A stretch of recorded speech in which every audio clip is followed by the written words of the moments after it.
Up, down. Oh, sorry. No. Sorry. Wrong one. Wrong channel. Sorry. Wrong show. do you want to? Do you know what? Sorry, I'm Easy miles mistake. away there. Easy mistake. Miles Yes. away there. Do you want to just start that again? Do you want to just start Yes, that would be great. Oh. Hello, everybody. It's your old friends at Nerds Are Us, and welcome to Future Wrestling.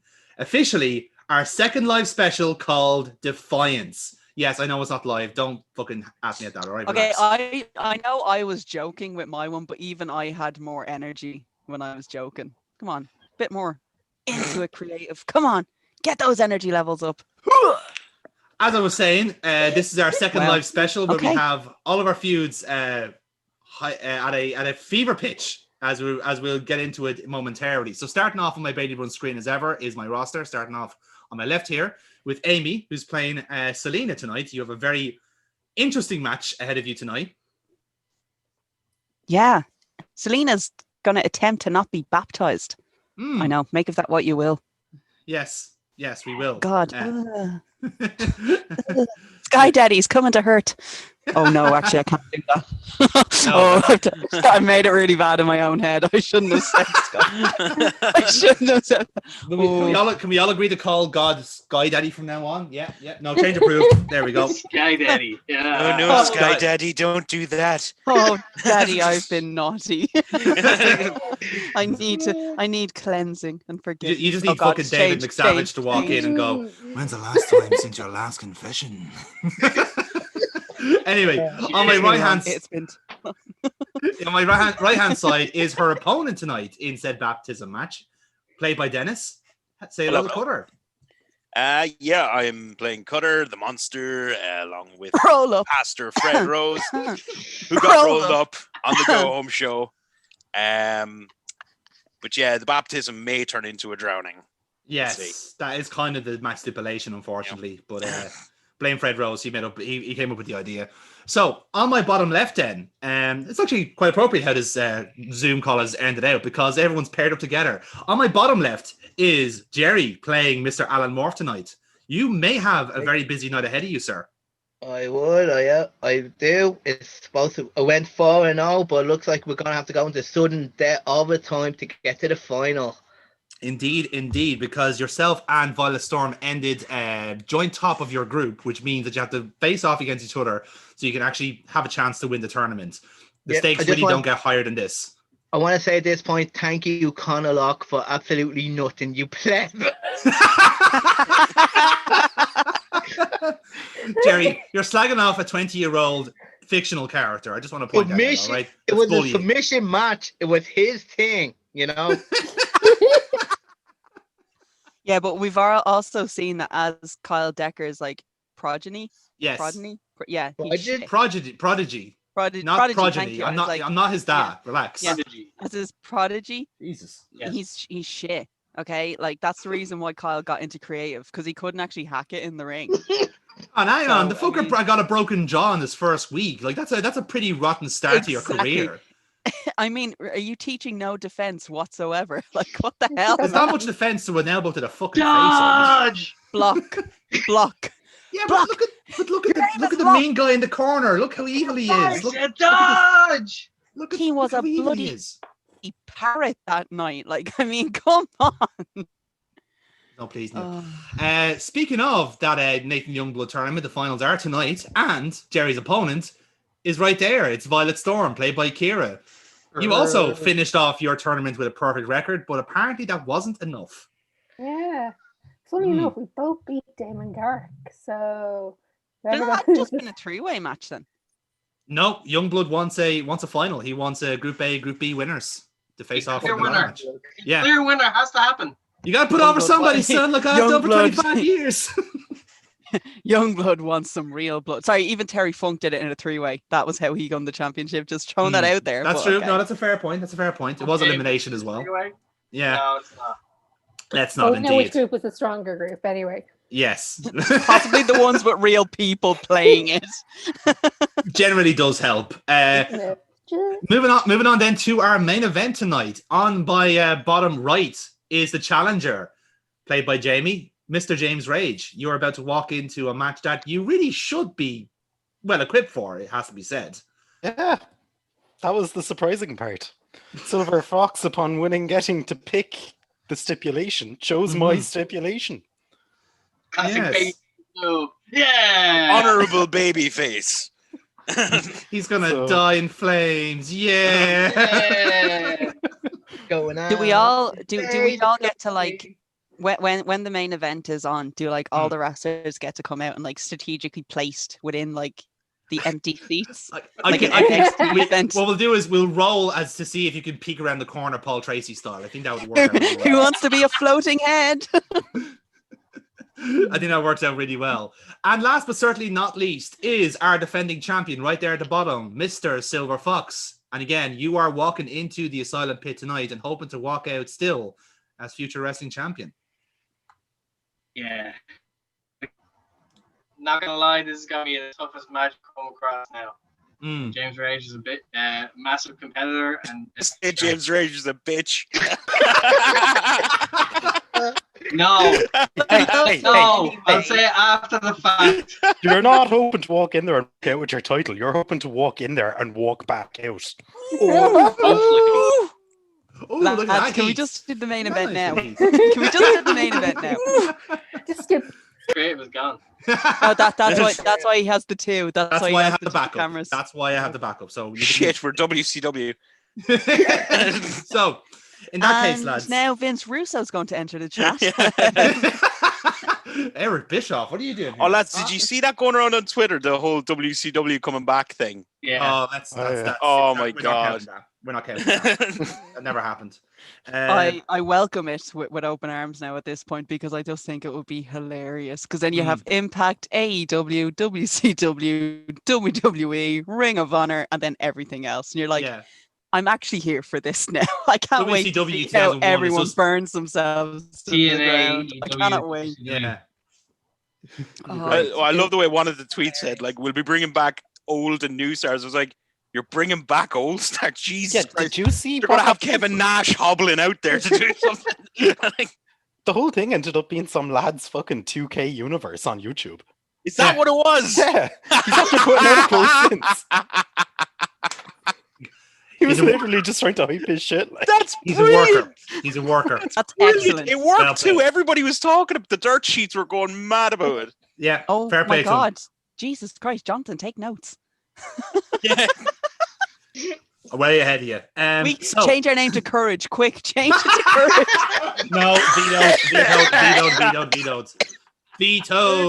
vetoed. Joe ringing up Foxy. Oh, you're fuck, fucking- and you're Oh, fuck you, fucking turncoat bastard.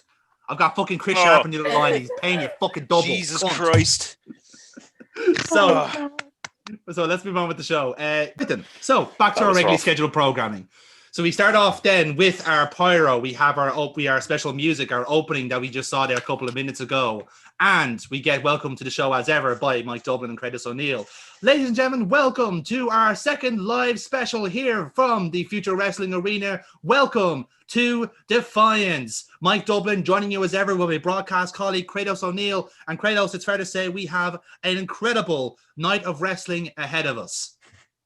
This is so exciting, Mike. I can't wait to get into it. I'm on tender hooks. I may as well be a fish. Indeed. And it's very appropriate you mentioned fish because there's a certain match that will cater quite well to aquatic creatures because one of our competitors might end up one if the baptism match goes sour. But we'll get into that in due course. We also have the finals of the Nathan Youngblood Tournament to come up. We have a playoff that's about to happen between Alan Morph and Violet Storm. And the winner takes on the Group B winner, shockingly, which is Damon Garrick in a ladder match. Kratos O'Neill, I'd welcome your thoughts. Did you actually believe that it could come down to this? Honestly, no. No. I lost money on this. No. That's a terrible shame, but I'm sure you'll be keeping all bets reserved for our main event tonight. It was a surprising turn of events last week on the show when we were presuming that there will be a no-holds-barred match as Silver Fox won the right to choose a stipulation, but he surprised all of us indeed, Kratos, by picking the Asylum Pit match, which we would argue is a specialty of his contender, James Rage. It is. It's a bold move, Mikey, and I want to see if it pays off for him. I'm going into this and I have full faith in Silver Fox going into this match. Although I'm interested to see how James Rage will come back. Indeed. We've seen a preview of what that Asylum Pit will look like. It's a very ominous and sinister atmosphere, and we'll get to it at the end of the show. But first, it's time for our opening contest, which is a playoff for the Youngblood Tournament final. Let's go to the ring. Let's get this started. Smoke machine. Ladies and gentlemen, this first contest is scheduled for one fall. Whoa.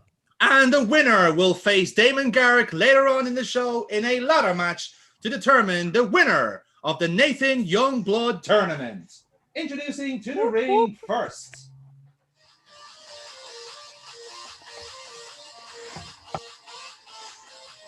Weighing in at 187 pounds, Violet Storm. Just usual kind of entrance for me. Head down to the ring. I know this is going to be all business, so ready to go. Mm-hmm.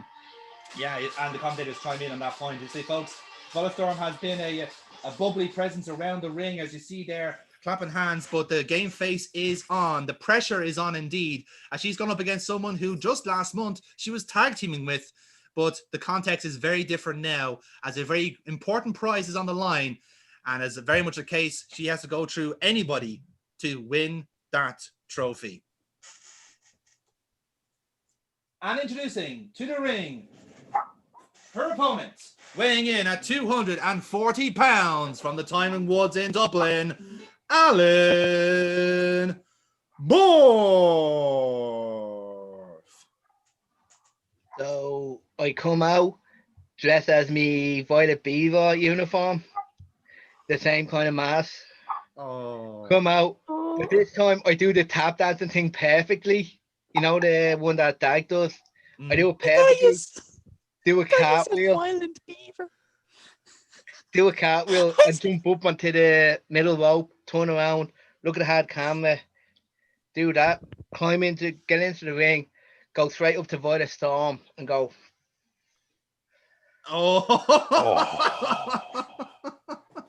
Well, folks, if we haven't said it already, we'll say it again. Alan Morph is a master of mind games. Look at the way he dresses. It was just like last month, and just that really cemented. He is here to win this contest at any cost. Let's get this match on the way. Let's see who gets to the finals. We ring the bell. This is one angry beaver. So, lads, do the honors. Please give us a roll. Oh shit! Oh shit!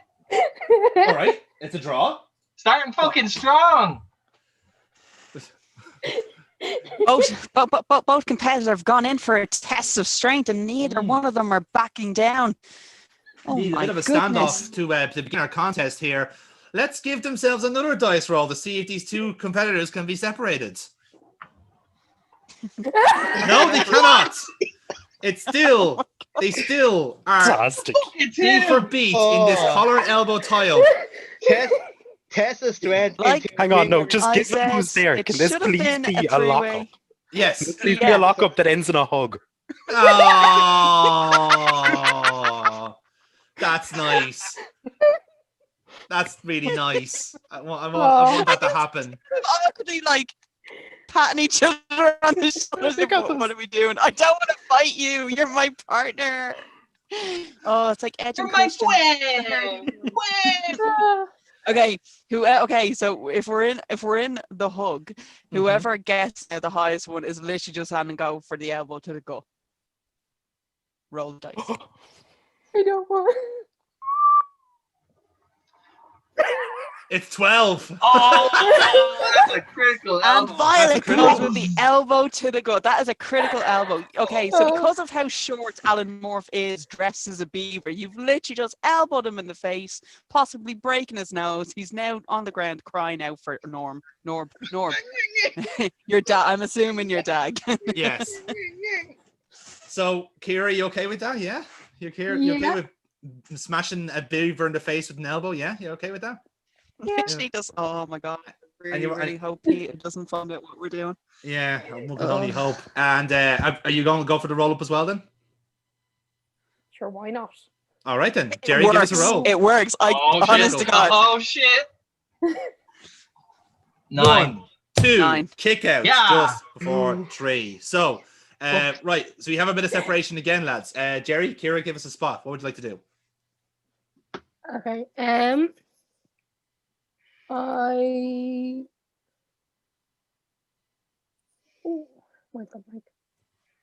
It's all right. Animal cruelty is no issue apparently in future wrestling. We are okay with that. Yes, we're sponsored by a horrible network. Stomp him. Keep him down on the mat. Just fucking stomp a mud hole in him. Go stone cold on him. Stomp a mud hole in his hole. Well, then I'm gonna go for an elbow. You're going for an elbow drop, Jerry. How about yourself? Hey, we're going macho, man. I want to get into the Roll corner, out of the way. flip up to the other one, and go for my Foxy knee combo. Oh, you're nicking Foxy's combo. Okay, grand. Yeah. In that case, give us a straight roll. Let's see which spot wins out. Okay, we got a 5 and a 9. So Alan Morph's going to take advantage of this. So he gets out of the roll up. He's going to push Storm into the corner. He's going to run to the other corner. He's going to do the running knee combo and into a bulldog. And everyone goes, I get it. No. It's my one though. So when I go step out of the bulldog, I turn into a neck breaker. Oh, right. Cool. Yes. Cool. I like it. Yes. Before, as I'm turning my head, I hold it for a second and I say, "What does the fox say?" Nothing, because he's dead. As I hear it, I go when I'm on the ground. If I hit it. Well, that's Alan Murphy, adding insult to injury with everything he does. Kratos, you have a big smile on your face. Is this exactly what you expected this match to be? I love him so much. How can they? Honest to God, we should just build our promotion around him. Screw everybody else. Jerry, so Jerry, you're in control of the neck breaker. Continue on. Okay, I want to grab it by the arm, twist it around, and go for middle school. Middle school. Yeah, give us that'll be. We're going to treat it as a look roll, +1. It's 8. An 8 with the 1 makes it work. So middle school is successful. You get some momentum from that, and you're still in control of Vladimir Storm. Okay. After I hit middle school, I want to kind of step off and get her in an armbar. All right.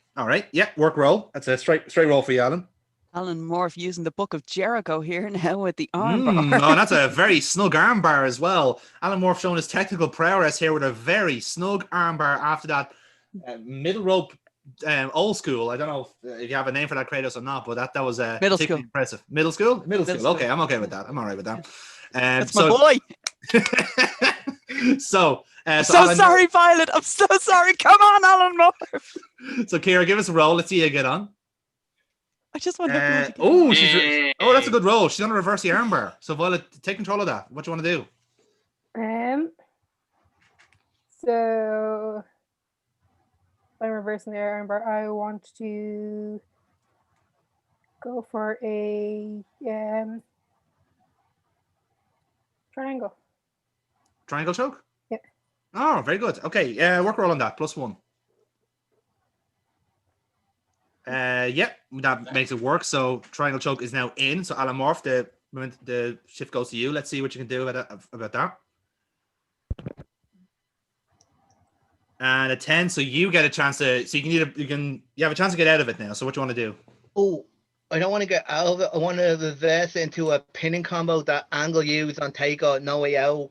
Oh, you want to bridge over it? Bridge okay. Over, yeah. I love it. Okay. Yeah, he's going to do that. So he's going to bridge over, look for a pin. Violet, give us a roll. 1, 2, kick out. Very, very smart pinfall, but again, Violet Storm too smart for that. So again, you have a bit of separation again. So Bovis, give us a spot here. So whoever gets in first, ready? Headbutt to DDT. Headbutt to DDT. How about yourself, Kira? Okay. Knockmare to double stomp. All right, let's give us a roll. Let's see which wins out. An 8. Oh, Jerry's just about wins. So, so again, Kira or Violet Storm kind of goes for her snapmare maneuver, but Alan Moore pushes back, goes for a headbutt, hits it, smack bang on target, and then DDT into it, and Jerry takes control of the match. So continue on. I can go for a pin after the DDT. You can certainly go for a pin. So Kira, you have a chance to kick out here. 1, 2, comfortable kick out. Comfortable kick out at that. So Kira, you take control now at this point. Continue on. Okay, then I want to go for a drop toe into figure 4. Ooh, all right. Give us a work roll on that. +1. Okay. Load change. 7. 7 with the 1 makes it an 8. So yeah, you're in so Anamorph is in the figure 4 hold. So Jerry, let's see if you can get out of it. At the 10, certainly can. Absolutely. So Jerry, what do you want to do to get out of it? Reverse into an Indian deadlock. Ooh. All right. Work roll on that. Plus yeah, straight roll, please. Never seen Beaver so aggressive. Practically ferally he is. So okay, so Anamorph is gonna all right, so you're gonna break out of the figure 4, but you won't get the Indian deathlock out of it. So again, so you're gonna get out of it. You won't be able to reverse it, but you'll wriggle your legs free here. And I'm gonna give control back to Kira on that one. So continue. So Kira, Alan has broken out of the figure 4, but you have a second here to take control. Kratos on the commentator's stand is actually just singing "Why Can't We Be Friends?" Totally understandable. That's totally understandable. Because Nathan Youngblood wants a winner. That's right. Nathan Youngblood is sitting next to the commentary booth, just like rubbing his temples, and all you can hear is, "Why can't we be friends? Why can't we be friends? Why can't we be?" Mikey, Just whatever thinking about happened Lethal to us? Weapon 4. That Yeah, and then Kratos just turns to Mikey Day, just like, "Whatever happened to us? I mean, we used to be tight. I mean, we used to share everything, our hopes, our dreams. Your wife. What happened?" You seem to have forgotten the other half of that Halloween party, then, Kratos. Yeah. Man, I was so bloody twisted at that one. I can't even. All I remember was Dog doing his dick. That's all I remember. That was the problem, Kratos. That was the problem. So, Kira, you're in control of this match. Continue on. Okay, so you see we're back standing up again. So I want to go for a spear then into Boston Crab. Spear into Boston Crab. Yeah. We'll treat that as a work roll. +1. Yeah, that works out a treat. So yeah, you get the spear on and the Boston Crab. So Alan is now in a Boston Crab again. Commentators chiming in, going like, it's fascinating seeing how both these competitors seem to be going for an early win, knowing that they potentially have a match later on. Submissions and pinfalls galore. Let's see if it plays out as Anamorph now currently in the Boston Crab. And he just about reaches the ropes. So we get a separation. Volastorm keeps it in just a couple of few seconds to work that lower back of Alan Morph. So again, we get a separation. Give us a spot, lads. Roll to the outside. Well, when Violet comes over, grab her, trip her up, and smack the back of the knee off the apron. Ooh, interesting. How about yourself, Kira? If he's rolling to the outside, I want to go for a Topi Suicida. Oh, I like it. Okay, so in that case, Alan, I like you to roll on your reel, while Violet, I like you to work on your look. So that'd be a +1 to Alan. 12? Oh, 12! Oh, shit! That's impressive. Right. Times in the one match. Fuck. Okay. I just want to take a time out here. Where were these fucking rolls during the tournament? Yeah, actually, Jesus Christ, like. I was getting shit rolls every match. Honestly. You still managed to win 4 matches, though, to be fair. So That's true. That's true. So I tell you what, here's what we're gonna do, right? We are both gonna win this. Alan's gonna roll out to the outside, and indeed he's gonna get a bit of separation. But while this is happening, Volstorm has run the ropes, does a tope, and hits Alan Morph. But Alan Morph is gonna catch her, and then basically kind of hammer throw her into the apron, and then he can work over the leg that way. So the way that'll work is that Volstorm will get an audience for that. And then Alan Morph will also get an audience for that as well. So it's going to be a good spot. The tope looks well. You get the audience is impressed with that. And then Alan Morph, everyone likes your reversal just as well. So everyone wins in that situation. And now Alan Morph has control of the match for now. So Alan, continue on. They go over, throw Violet Storm into the ring steps, and go for a shin breaker on the ring steps. Shin breaker on the rail. Yeah, I'm going to treat that as a real roll, +1.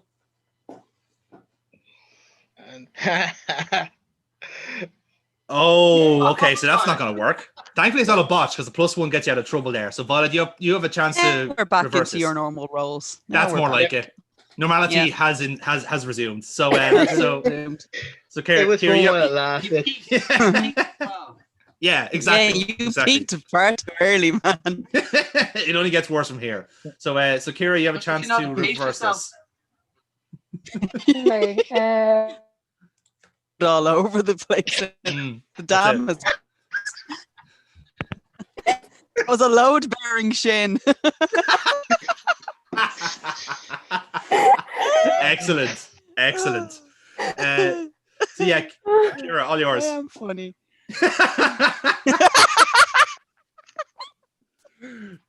Jesus, Amy, don't put yourself over. Whatever you do, fucking hell. So.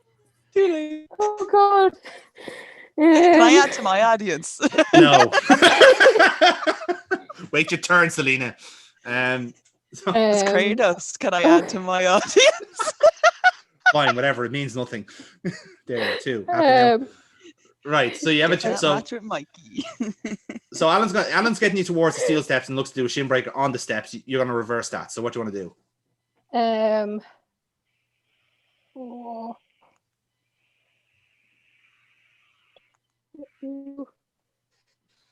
Yeah.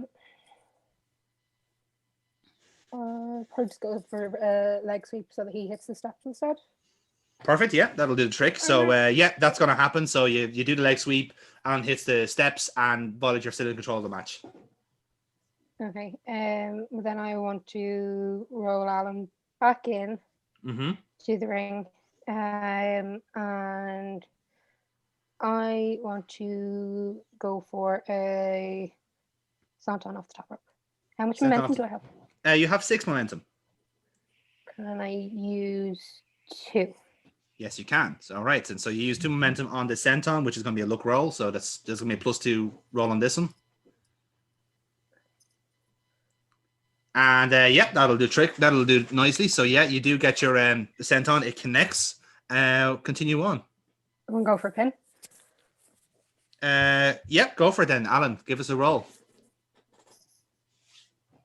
1, 2. Sweet Jesus. Jerry, roll.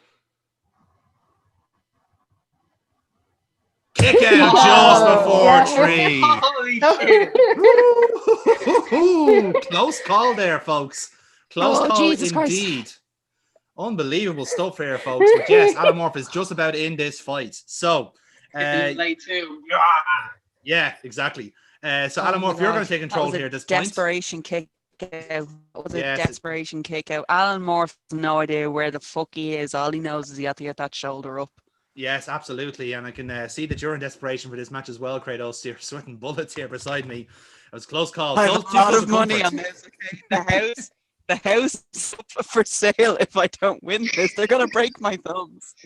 I'm sure they are, Kratos. Let's get back into the ring. So, Alan, you're going to take control on the of this side, now. there's a bunch of others just standing off to the side, clicking their fingers. I'm going to grab Violet's arm, jump through the middle rope, and kind of snap it onto the middle rope as I'm going to the outside. Oh, that's a good spot. Yeah, give us that'll be a real roll, +1. The outside has not been your friend. What are you going back there for? Oh, it's a 6. So you're gonna attempt it, but you're not gonna. Violet's gonna reverse it just at the end there. So, Violet, you have a chance to reverse this in particular. What do you want to do? So if Alan's outside, I want to go for a baseball slide then this time. All right, so yeah, he slipped out of you've slipped out of his grip, and then you hit him with a baseball slide. Yeah, give us a roll on that, please. Look roll. 8. An 8. Yep, job done. You hit him with a baseball slide. You're back in control of the match. Okay, then I want to go for a German suplex outside. German suplex the outside. Okay, yeah, work roll, please. +1. Oh, yeah, that'll do. Nice snug German suplex. We got replays for it as well because it looks quite nasty, and you're still in control of the match. Rolling back into the ring. All right. I want to go for a I want to use 2 more momentum and go for a Gale Force. Oh, she's hitting the finisher. All right, she's going to give us a +2 roll on the Gale Force. Kira, go for it. And she hits it. The storm is coming. That's a 12. That's a 12. Nice. A perfect Gale Force moonsault. Jerry, you will have 1 roll. 1 opportunity. 1, 7. 2. Kick out just before 3. Yeah! Just before 3. What a close call that is. My goodness. You cannot get any closer than that. So. I've made so many mistakes. Kratos is sweating buckets there on the commentary booth. Yeah, you can kind of see this in the background going. So, we're going to go for another spot here. So, Jerry, Kira, give us a suggestion. Let's see which wins out. Oh, sweet Jesus, Alan. I want to go with a figure 4 with a bridge. Okay, we got bridge and figure 4. How about yourself, Jerry? I want to go for a body slam and a Gale Force. Oh! You little Petey. This is not going to pay off. This is not going to pay off. What I don't understand. Oh my! I actually don't have anything writing on this, but now I feel like my character does, so now I'm actually really worried for fucking Kratos. Alrighty, that's an interesting one. That's a very interesting one. All right, so give us. Which way we're going to do this? So, Violet's going to work on your work role, whereas Alan, that's going to be your. I don't look want to role. let him do it. You want to see? Let's see which ones we let do. him and not catch him like we don't have the option. Okay, so roll of the dice, guys, and also Kira, I want to know where you got that decoration behind you. You 11? snowman. Yeah. 10. Shit. Oh. Okay. So, all right. How about we do? Okay, this is a good way of doing it, right? So I love it. It's so cute. So Jerry, you're gonna you will give Violet Storm a body slam, right? You'll go for it, and then you're gonna motion for the Gale Force. You'll miss it, and at that point, Kira will lock you into a bridging figure 4, and it's in tight, it's in good. Jerry, you have a roll. Save yourself. At the 10, he grabs the ropes. Lovely stuff. Lovely stuff. Can I have a momentum check, please? At this Certainly. point? I'll give you a momentum check. You have 5, and you have Christ. Violet Storm has 5, and Alan Morph has 6. Alan, it's Kratos. For the love of God, man, okay? If you still want a room above my garage, you gotta fucking win this, okay? I need the rent. We need a place to store the costumes, and I want to keep my thumbs. Right, we have reached the 20-minute mark, lads. So this spot is going to be the finish. So, Kira, talk us through what your finish wants to be. Okay. So you've tried the bridging figure 4, and Alan's broken out of it. I want to go for a shooting star first into a pin. Shooting star into a pin, right? How about yourself? Fucking Brock Lesnar versus Kurt Angle is coming out here. As she goes for the shooting star, I catch into the Fiat Panda. Damn it. All my momentum spent into it. Right. Now, Violet, I take it you want to spend your 5 here as well, yes? Yeah, if it's going to be it, yeah. This is it. All right, lads. Oh, so, shit. Lads, give us a roll. I actually can't. I can't. 10 plus the 5 makes 15. The 8 plus the 6 makes it 14. So what's going to happen is Violet Storm will do some sort of Uranagi to place Alan Morph. She's going to go for it. Looks like she's going to go for a Gale Force. She switches feet. Shooting star. Bam. Goes to the pin. 1, 2, 3. Ring the bell. Ladies and gentlemen, our winner and going through to the final of the Youngblood Tournament, Violet Storm. Just before she starts to celebrate her win, you can hear a scuffling on the commentating desk and Kratos going, Jesus, no, please, God. And then it just slams down. Mikey Day. Mikey Dublin. Well, okay. All right then. So, Violet, talk us to your afters. You just nailed Alan Morph with a shooting star press. Not really any afters, but I just look there and go.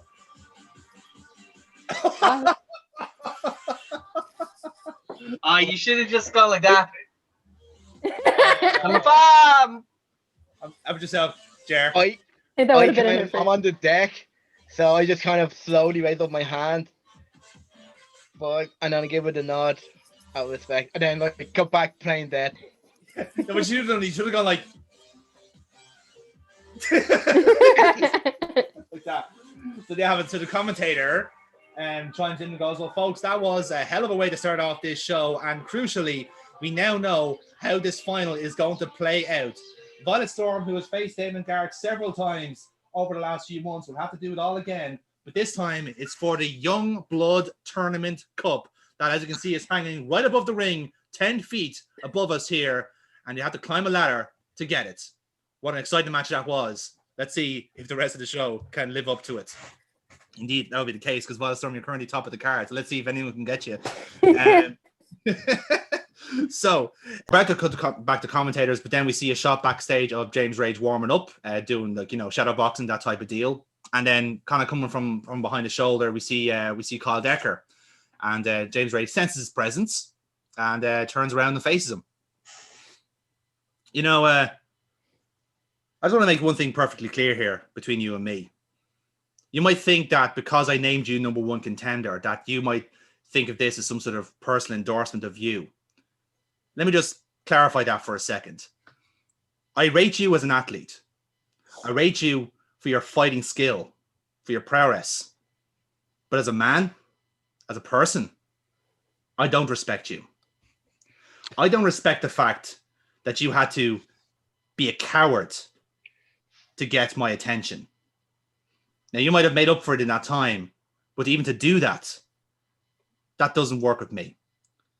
And now, I find it kind of funny that you're walking into the match that you wanted, but not on your terms. Silver Fox is walking in to your house and is going to try and beat you at your own game. That takes something called balls. Something that I wonder if you have. Because if he wins in the match that you base your entire career on, that makes you look very, very weak, doesn't it? Okay, Kyle. First of all, not really sure what your preoccupation with my balls is, but it's making me very uncomfortable. Now, it's making us all uncomfortable. Moving on very fucking swiftly. Silver Fox. Yes, he picked my match. You watch your mouth, Kyle. It will get you in serious trouble. You're very, very lucky that right now I am refusing to let you get inside my head. Right now, my focus needs to be on the Silver Fox. You will get dealt with in due course. The point that I want to make is that tonight, yes, Silver Fox is walking into my match. He's walking into my house. And you know what? I said it before. He's been living a fairy tale from the second he won that belt. But the clock has been ticking the entire time. And tonight, when he does step into that cage and that door closes behind him, the clock strikes midnight and his Cinderella story is over. That is when my fist manifests reality and smacks him in the face. You talk a big game. You've only got one thing to do now. Prove it. Best luck tonight. Jamie, give us a roll there. Sorry, got a bit lost there. Are grapefruits. I got lost in my own. Are grapefruits. I got lost in my own fucking. 9. Lovely. That will give you some plus momentum for the main event. Yay. Lovely stuff. All right. Next contest is a tag team match scheduled for one fall. One fall. Oh. Introducing to the ring first. Nobody. Insert name here. Insert name here. Weighing in at 167 pounds from Manchester, England, Michaela Joyce. So this tag match basically has the alumni from the Youngblood Tournament, apart from Cal Peer, who is not here tonight. He's gone back to be a family man. So again, we get a kind of rundown of how Michaela did. Let's not. So Tony has food poisoning. Screw it. I'm not protecting him in all this. Damn it. Honestly, lads. Honestly. we're shit at Tony this. ate some bad food and he got food poison. And I think we should all be laughing at his discomfort because he laughed at mine every single time I got poisoned. That's totally understandable. So again, we get a rundown review of Michaela Joyce's tournament. She got 4 points out of the 4 matches, so a decent showing from the youngster. Let's see if she can pick up a win here in this match. That's some schadenfreude for you. Absolutely. I wonder where you got that from. What would ever give you the idea that I was into that? What? You can't Mystery see to the us all. flags, so you can't use the The fucking big flags. fucking mural in the background. Like a shrine. Sorry, what? That's a Seth Rollins shrine. If anything, that is a Seth Rollins shrine. No, your argument is invalid because you have a big fucking portrait of fucking like Chris Brooks behind you. No, I don't. Shut up. You move, and then we see CCK behind you. Which So was you're- actually bought While from wearing a Foxy Bros. desk. That was actually from Foxy Bros. And I just want Yeah. to point that out there. Make sure we Yes. hoarded the page, and you can see all the stuff there behind him for sale. I'm assuming Yes, everything Yes. is for sale. everything for sale. See how Including quickly he him. turned into a shill. Oh my God, is that a Baby Yoda? Yes, it is. Lads, Baby Yoda. just in time for Christmas. It is Yes. the way. This It is is the the way. This is the way. Right. Sorry. Who's the nobody matches again? Well, as I was about to say, introducing her tag team partner, weighing in at 159 pounds from Sandiford County, Dublin, Voice just break. the influencer. We've got the greasy guy from The Simpsons as the ring announcer. Introducing. My God, you're greasy. And it's all gone to shit on you now, Jonathan. How are you going to pull it back? Oh, it's a mystery to us all. It's almost as if this always ends up like shit. But anyway, so yes, the tag team partner for Michaela Joyce was her Group A compatriot Dahlia Thorne, who ended up with 0 in the tournament. The only person to end up pointless, quite literally pointless, in the tournament. Why is Michaela being punished then? Don't ask me. Ask Creative. So You no, I'm joking. So yes, what they're facing then is the Group B alumni, which was Conor Locke, as you heard earlier on, and his tag team partner Davina Laveau, who both, if I'm not mistaken, ended up with the exact same points. Yes, apologies. Actually, Conor Locke scored 3, Laveau scored 2. Technically bottom of the group, but I'm not going to tell her that because she's scary. So yeah, the bell rings. It's not much of the match really. It's a bit of like back and forth between Michaela and Connor for a while. Then Dahlia and Davina pair up for a while. They switch sides. Just a bit of general wrestling to kind of cool everybody down a little bit. And then they start heating up a bit with a few kind of group spots like some topes. Dahlia Thorne tries one herself and she falls off the turnbuckle and is just not involved in the match then for the rest of it. So Michaela is like working by herself on that front. So is Michaela Davina for a spell. Conor Locke tags in, gets Michaela Joyce into a chest burster. Michaela looks like she's about to tap out, but she grabs the ropes. Davina tags herself in and goes for her own submission maneuver, the Capri-San Core, which is a stranglehold, straightjacket chokehold, and Michaela taps out on that. So the winning team was Davina Laveau and Conor Locke, and that's it. So you're really giving Connor something here now to push for, aren't you? You feel bad for breaking his jaw. Throwing him a fucking bone there. Jesus Christ. Man, he's fucking favoritism here. Gotta push my boys. That's how all wrestling works. Nepotism, baby. So in that case then, so we cut to backstage and we see everyone's lovable interviewer Pete Thursday backstage. Kermit the Frog. Yes, Kermit the Frog. And he's got a special guest up. Well, folks, as you saw earlier in the show, we just saw the playoff for the Youngblood Tournament play out, and what a hell of a match that was. Shooting Star Press, unbelievable. But before we get to the final, I think it's only fair that we hear from the man himself. He's joining me right here, Nathan Youngblood. Come on in here. So, Nathan, you've been watching this tournament with great observational skills that you have, and obviously, it's going to come down to the last two, which is Damon Garrick and Violet Storm. Would you say that they are the rightful winners of those groups, and who's impressed you the most in that? You know, I have. I've been watching this tournament with very eager eyes because the amount of talent that was picked for this tournament, there was nothing short of like going to be very good matches. Talia. Excuse me. Sorry.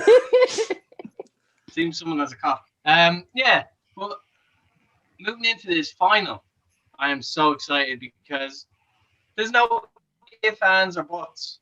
Both competitors earned their way to this final. And as I wanted to make it adamantly clear, we have to have a winner.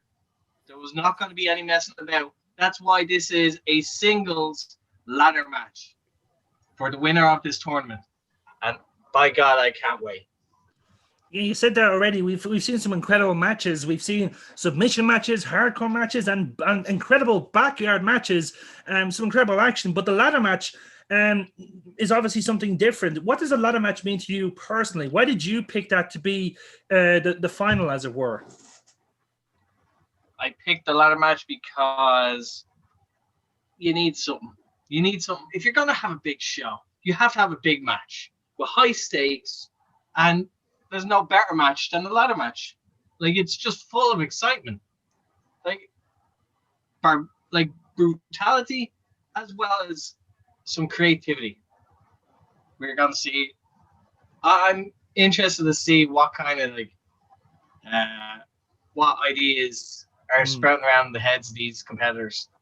Indeed. It's going to be a fascinating contest. Nathan Youngblood, thank you very much for your time. I believe you'll be ringside to award the trophy personally.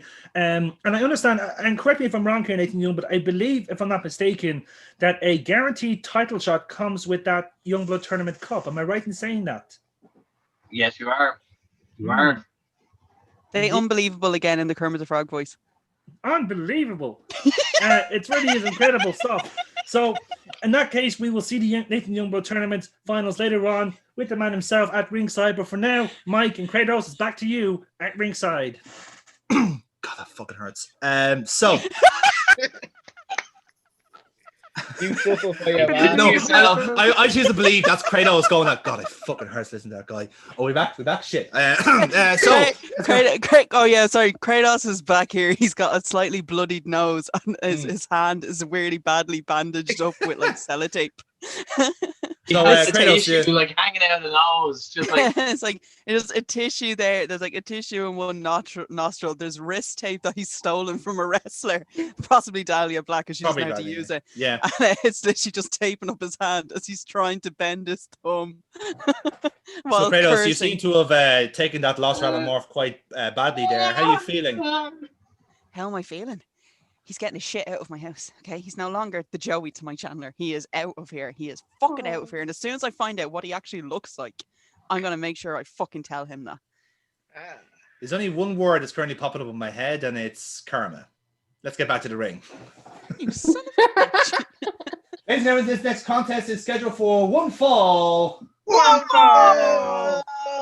Introducing to the ring first. unbelievable. What is the next match? It is another non-player match. Okay. This one is, as you can hear in the background, there is the Bavarian bastard himself, Vladimir Kaiser, with his rain effect stage, his silhouette, the ugly, horrible face, and his inability to heal himself properly. He's a bit of a shambles, to be honest, but he is still quite intimidating force. And we get our ring announcing malarkey, and he just stands in the ring waiting for his opponent, which happens to be. And his opponent,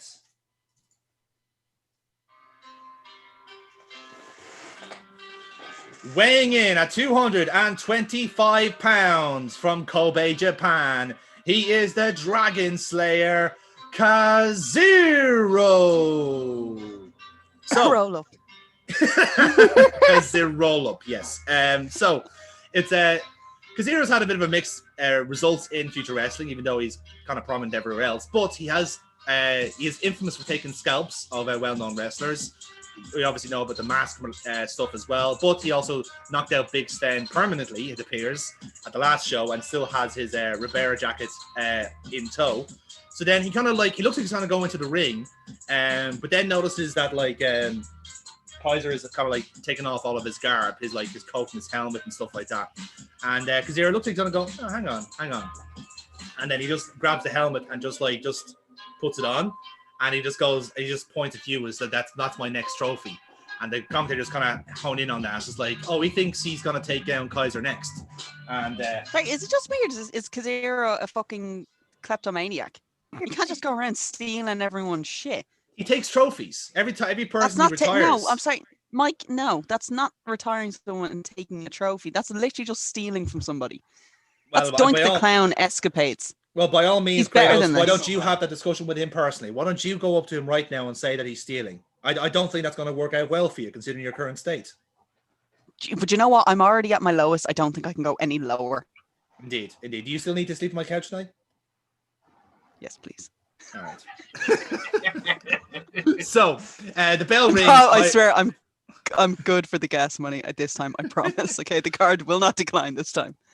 No doubt. So yes, the match doesn't last long, thankfully, because Kaiser's already red hot over Kaziro taking his stuff. So they brawl on the outside. They start throwing each other into steel steps. Big brutal fucking apron moves and stuff like that. The match does technically get started as both of them get rolled into the ring. The bell does ring. It only lasts a couple of minutes as they both get hurled out to the outside again, and then Kaziro thinks he's got kind of cards at beat and he's going to go for a Shining Wizard through the apron and does indeed hit it, and both of them smash through the apron, and it's a double count out. Both are getting checked up by officials because of the nasty fucking crash into the crowd. So yeah, ends in a double count out, and both of them are kind of like escorted out by medical staff, and the commentators go, well, I don't think we're expecting an ending like that, but I suppose with the intensity of these two, I suppose we couldn't be surprised. Hopefully we get that barrier replaced by our next contest. But I hope that child is all right. He took some serious fucking hit there. We really shouldn't be mentioning that. We could be liable for criminal damages, so maybe not. I can't believe that mannequin was taken out the way it was. I hope it's okay for the next show. Good cover, Kratos. Good cover. So, oh my God, there's so much blood on the floor.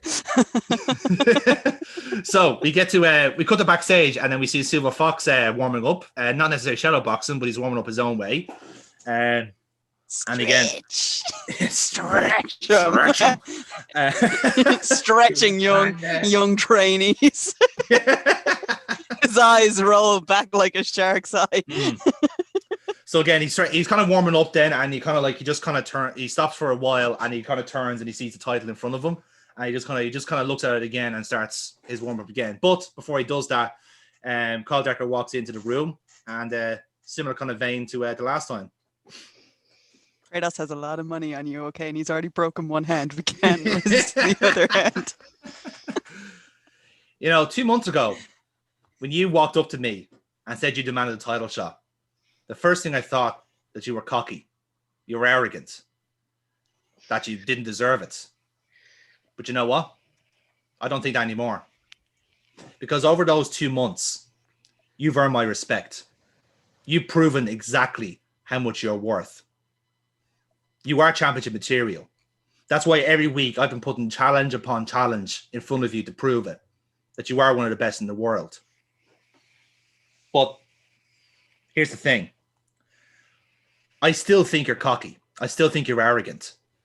Because not a lot of people would have done what you've done and walk into an Asylum Pit match with the guy whose crowd practically invented it. Now, I get that you're trying to be brave. You're showing your confidence. You think you can do it. But pal, if I was in your shoes, I wouldn't step in there. If you ask me, I think you made a big mistake.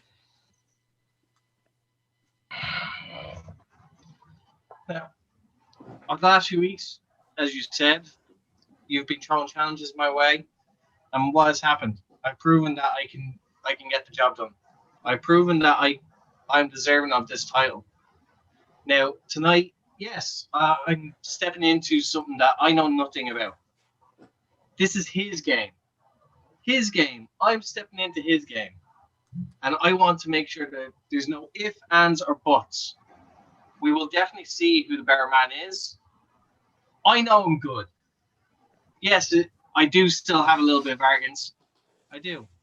But not as bad as it was like 2 months ago. Not as bad as it was like 6 months ago. I have changed over a short period of time. I've shown that I have a lot of heart and a lot of determination. And there's no proving this time around. I'm going to show that this title belongs around my waist, not his. He'll see that. He'll get his silver lining, one way or another. You better hope that heart is a good cure for a broken jaw. Fox, we wish you luck. You'll need it. Yeah. So, Foxy, give us a look roll. +1. Man, I so have something for this. Of course you did. Sorry. So did I, and I sent it to Foxy, but he never looked at his fucking phone. I love It's it. a 9 anyway. Yeah, it's a 9. You get some momentum for it. So that's harsh, by the way, Amy. How fucking I dare just think it would have How dare you. been a really nice ending to it. you. Harsh. Yeah, that is terrible. harsh. That Sorry. is harsh. Was it? No, Well, no. I Save it for another time. Save Yes, it for another save time. it for a feud. So in that case, the bell rings at ringside, and we go, ladies and gentlemen, this next contest is a baptism match where the winner must submerge their opponent for 5 seconds in water. Introducing 5 to seconds. the ring Sneeze. first. So 5 seconds it is now. Oh god, if Foxy's counting, we're never gonna make it to 5. Introducing to the ring first, Gotta weighing die. in at 398 pounds, being accompanied to the ring by Pastor Fred Rose, the instrument of salvation, Cutter. Okay, so lights are down. Just a quick question with regards to the Nobody's baptism home. thing. Is it on the stage? Is it by the ring? Yeah, actually, Beside the stage. yeah, You have a slight ramp. You have a slight kind of indentation where the font is, so you can kind of, it's something where you can kind of like. you Oh, can it's so walk it's through actually then like a oh. font. Yeah, Yeah, it's not like it's a It's font. an actual Cool. marble font. Yeah. Okay, all right. So Ouch. we come out. Where I the want to fuck take a did the little. money for marble font come from? I want to take a little detour, led by the pastor down to the font where On his crutch. he kind of laughs and dips his hand in it and kind of throws it on me, and kind of that very way. Technically, I've already Bless you, won my then. child. I've And, already won. You. Yeah. I've already won. And I want to then just turn around, a bit of a smile on my face, walk over the ring, hop over the top rope, and then wait in the corner. I didn't realize we had so many bloody Jesus freaks in this promotion. the pastor has stayed by that baptism font, almost waiting in inevitability for what he thinks is going to happen. For his sake, he better hope he's right, because I feel like he's woken up quite a beast in Celina over the last couple of weeks. We'll see if that turns out to be the case.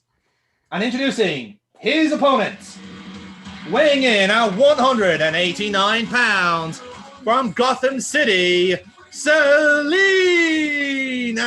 Celina. Okay, again, you're going to have to imagine this because we don't have the rights for any of the songs from my entrances when it comes to these things, all right? So what's happening is, as the music starts playing, it does like the static break, okay? So like, in a way, like it's like the way CM Punk's one was at first. So it's like it goes static and it starts to break, and then Madonna Like a Prayer is going to start, right? But it's not like no. It's still slightly staticky at this point, is right. So Celina walks out and she has like a baptismal robe on her, which is in all white. So she like and a one of those like little kind of bob kind of hats on as well. So as like she's walking out like a prayer, but as it's hitting the staticky, all of a sudden Rolling Stone Symphony for the Devil starts to play. And then as it comes into Please Allow Me to Introduce Myself, she starts to take off, and underneath it's like red shorts, a red tie up, and then underneath the bonnet she has, her hair is done so it has like devil horns in her hair. And as she's just singing Symphony for the Devil towards Fred, kind of moving over to him, like she's kind of slinking at him, kind of going for him like with his bad knee, before she starts to skip AJ Lee style down to the ring, before I just slide in as like Symphony for the Devil is still playing. Well, folks, it shouldn't come as a surprise, but Celina always seems to have a trick up her sleeve for these big matches. We saw it last month. We've seen it tonight. This could be very well a turning point psychologically in this contest, but how far can that go against someone quite literally twice her size and weight? It's a fascinating contest. Let's see how this plays out. And the bell rings. So, give us a roll to start off. Let's see who gains advantage. 9. The 9. 7. Oh, 7. So Cutter, you're going to take advantage starting off. Okay, I just want to I want to rush in just from a dead stop, rush in, clothesline her down straight off the bat, and just hop on top, ground and pound. Ground and pound. Okay, we're going to treat that as a real roll. That's going to be -1. Sorry, I'm just test. I just want to make sure the brightness is okay. Grant. That's good, Jack. Go ahead. Yeah, that's a 6. That's a 6. So with the 5 then, so you're going to like tackle Celina and kind of like go for a ground and pound, but she's going to protect herself. And Amy, you are going to take control now of this. What I want to do then is I want to get my knees up so I can basically kick him over top of me to get him off me. Monkey so I flip can it, get like, back. yeah. So I can get back up onto my feet and kind of compose myself a little bit to Lovely. figure out what the fuck I want to do next. Because you've pointed out he's actually quite a big guy. He is. So give us a roll on that. So. Okay, so I've got a 9. 9, yeah. So that works out fine. So you're in control of the match. You've done the monkey flip. He's going to get him back on his feet. What do you want to do? What I want to do is I want to do a whip against the rope on this one so I can clothesline us both out. So I want us on the outside so I can start making my way up towards the font. Lovely. Give us a straight roll on that, please. 7.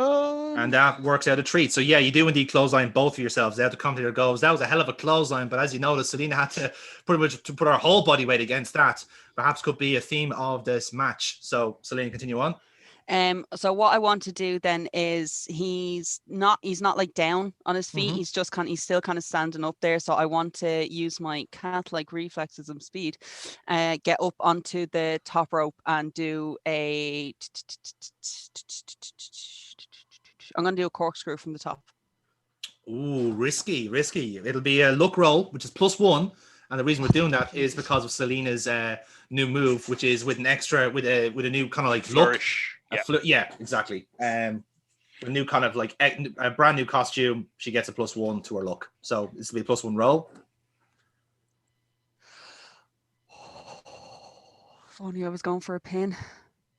Critical corkscrew. Well, you can't say fairer than that. You nail the corkscrew. It looks perfect. Exactly what you needed. And Fred Rose is remonstrating by the font. He's still just kind of just standing waiting for it almost.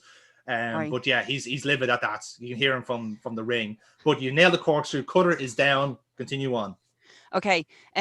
So I'm at a slight disadvantage here. I've just really realized this now. You've incapacitated the monster. I know, and I've actually miles away from over. the font. So what I'm going to do is I'm going underneath the ring because Celina has thought about this. Okay, Right. I've looked under the ring and there is a very crudely built trolley underneath the ring of plyboards and wheels. Okay, All underneath right. the ring, thanks to her friend Alan Morph.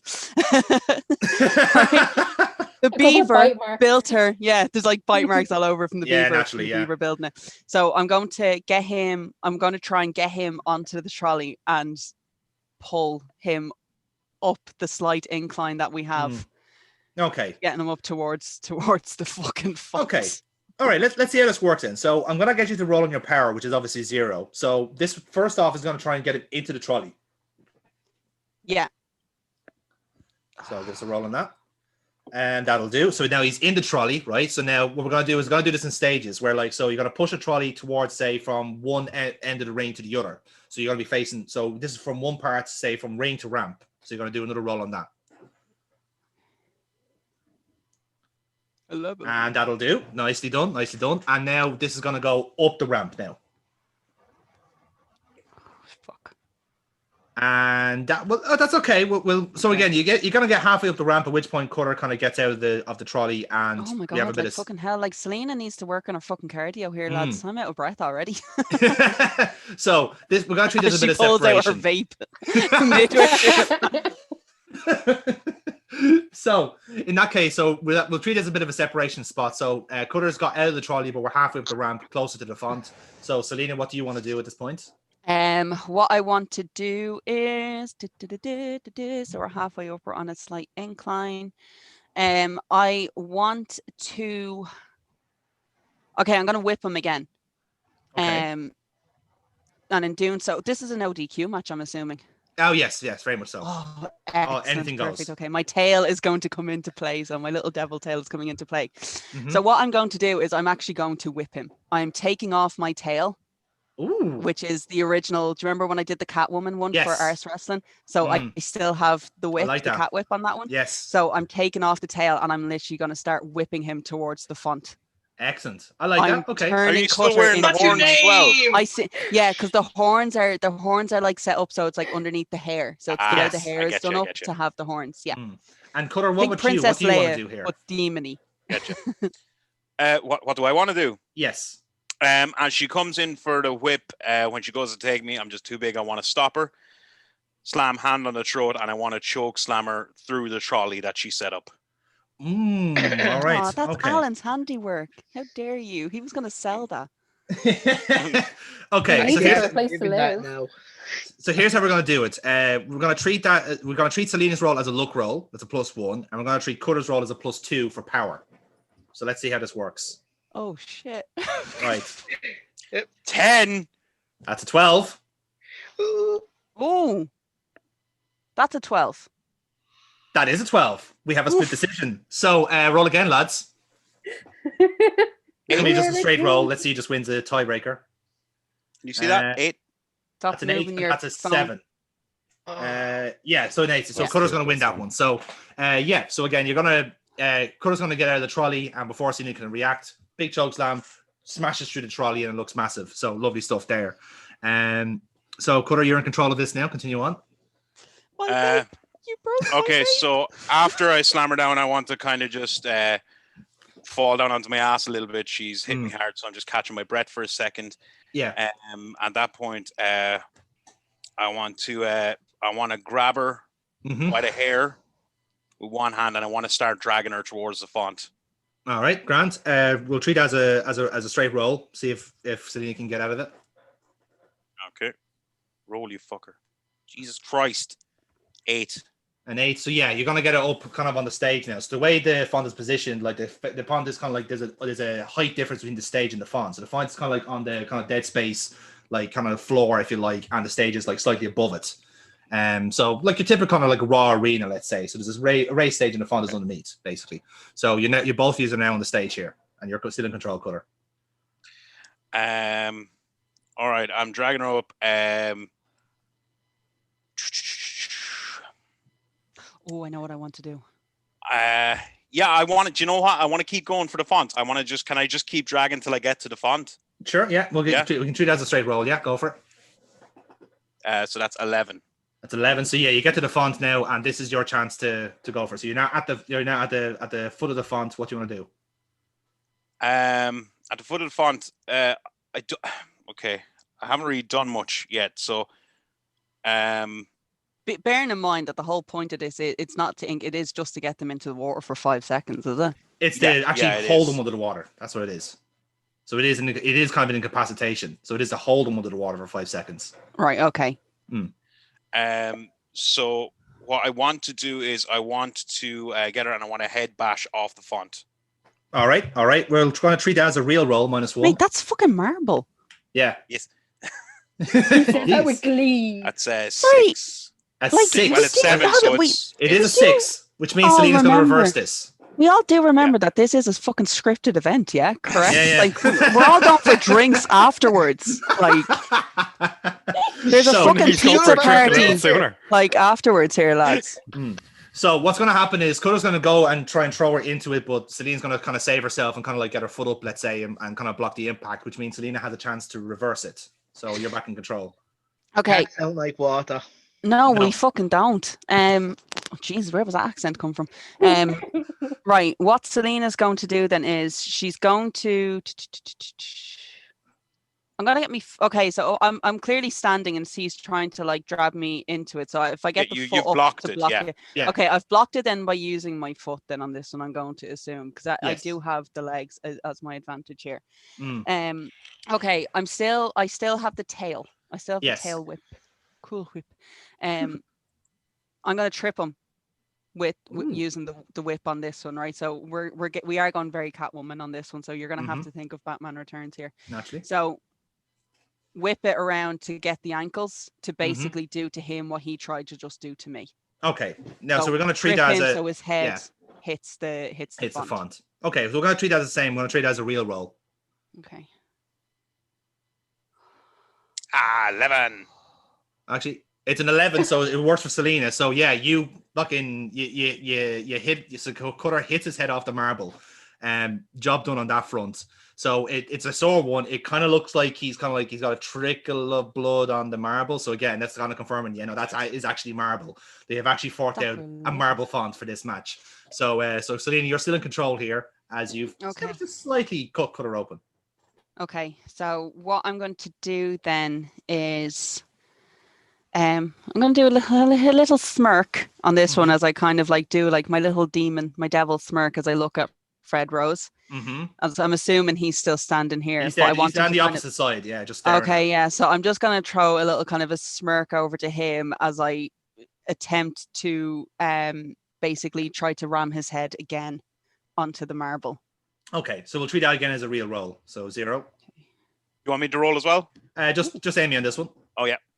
And same again. So you hit him even fucking harder, and that wound just opens up, and Cutter is starting to gush now a little bit. It's looking pretty nasty, as the commentators remark on how violent this match is certainly starting to become. But I suppose it ends must for Celina here in this one. So back to Amy. Okay, so what I'm going to do is I'm not going to be able to. I'm going to have to use leverage here. What type of scaffolding do we have set up around this place? Is it like an actual scaffold? Like, do we have like a ring set up, or what is it? Is it just blank? Is it just empty space? It's just a kind of empty space. So like you have like a raised part of where the ramp is, and you have your stage kind of to your left, let's say, and then you have your font like kind of around you, and then whatever kind of like guardrails you have for the audience. So you're kind of in there wouldn't be anything to climb in a sense. Not necessarily, no. Shit. Okay. Right, throw that idea away then. Okay, I'm gonna have to run backstage for this thing then. All right. Okay. So Cutter is bleeding now quite profusely. I'm assuming then from the head. Yes. And Pastor Fred Rose is gonna check on him. Yeah. Okay. So I untied the whip from his legs, and I very quickly leg it backstage to get another poorly built, apparently construction work from Alan Morph, which is going to be like his own kind of scaffolding. Kind of get me. So I'm going to have to use this as leverage basically to help me get Cutter up. So what I'm going to do is with the whip, I'm going to whip it at Fred Rose to get him away from Cutter. Okay, we'll treat it as a look roll. So just give us a quick roll on that, just to get Fred Rose away. Okay, so fuck off, Fred. Tickety bam, lovely job. Continue on. Okay, and I want to get the rope around his arms. Okay. Or the whip around his arms, and then around the scaffold, so I can Macho Man Crush pull him up.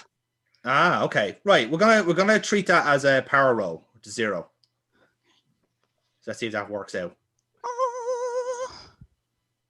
It does. It's an 11. Wow, there's some fucking high rolls in this match, lads. All right. I'm gonna be honest with you. I'm Dennis. If I beat you, I really just want to beat Fred Rose now and all this. I don't even think that I'm actually in a match with you anymore.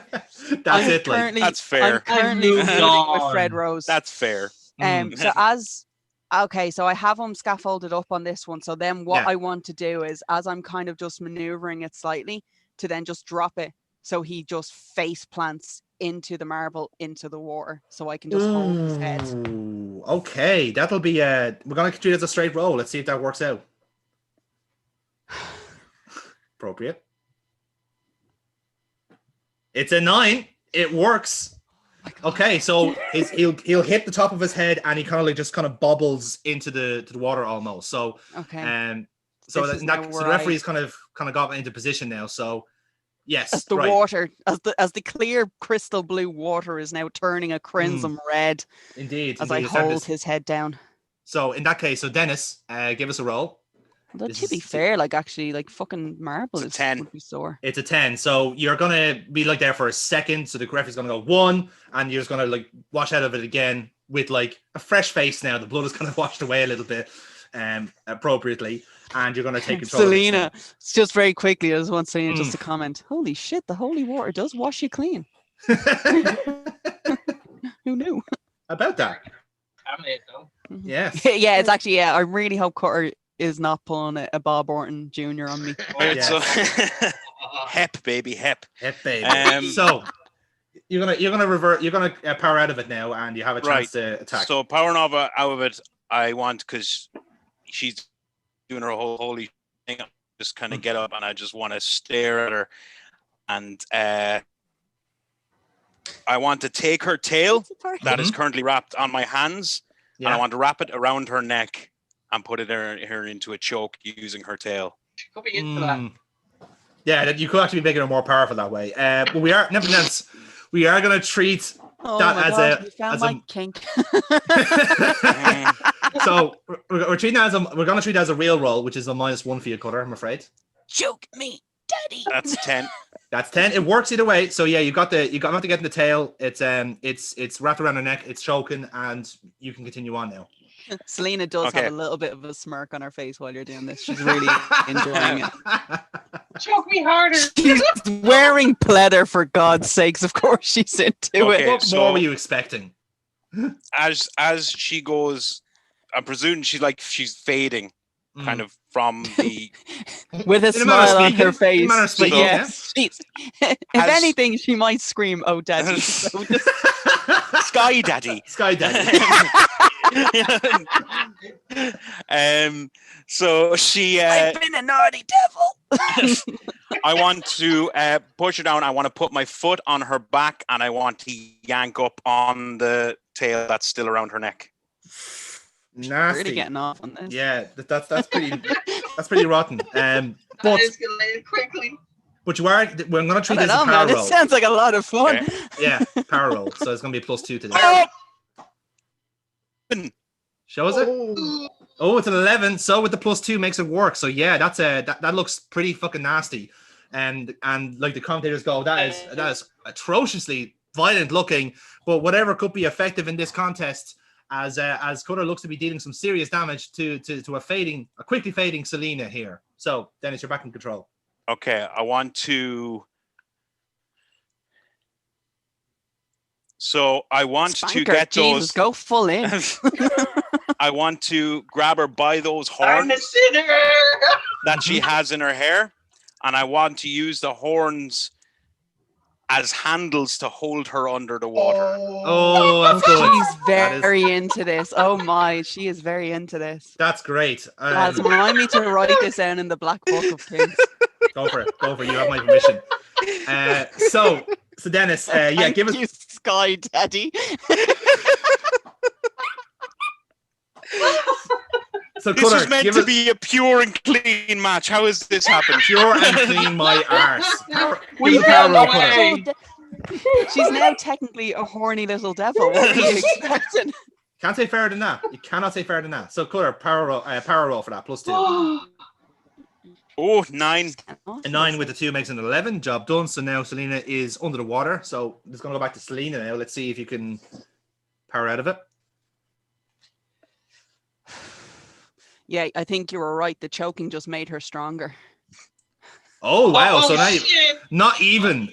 so almost immediately before even the ref gets to fucking 1, you're straight out of it. Like, so yeah, like that's not even a mark against your card here. So Celina, you're back in control with this. Meow.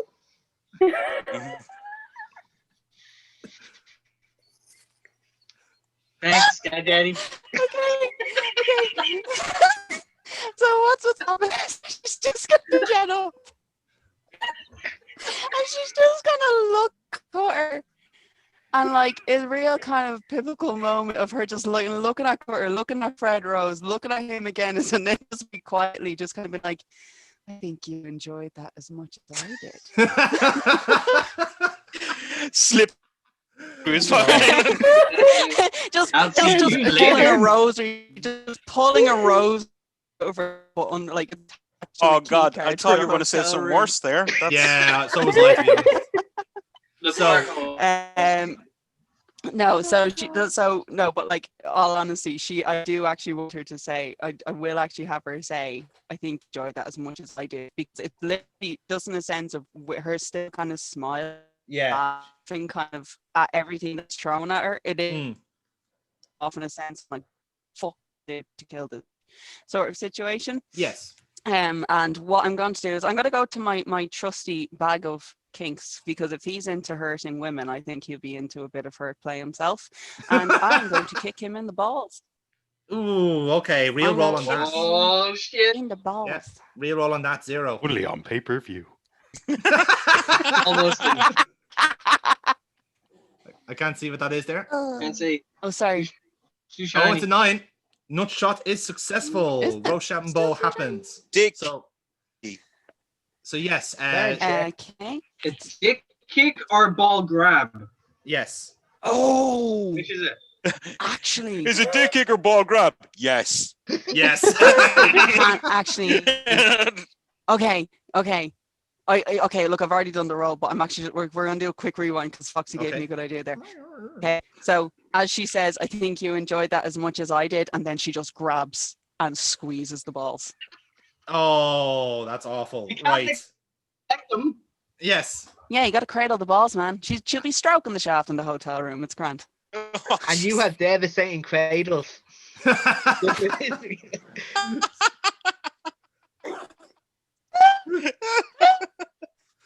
So with that in mind, you currently have Cutter literally by the balls. What do you want to do next?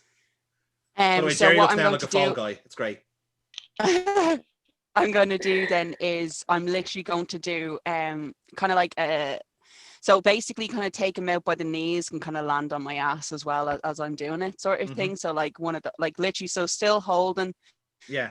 like kind of Oh, like to no!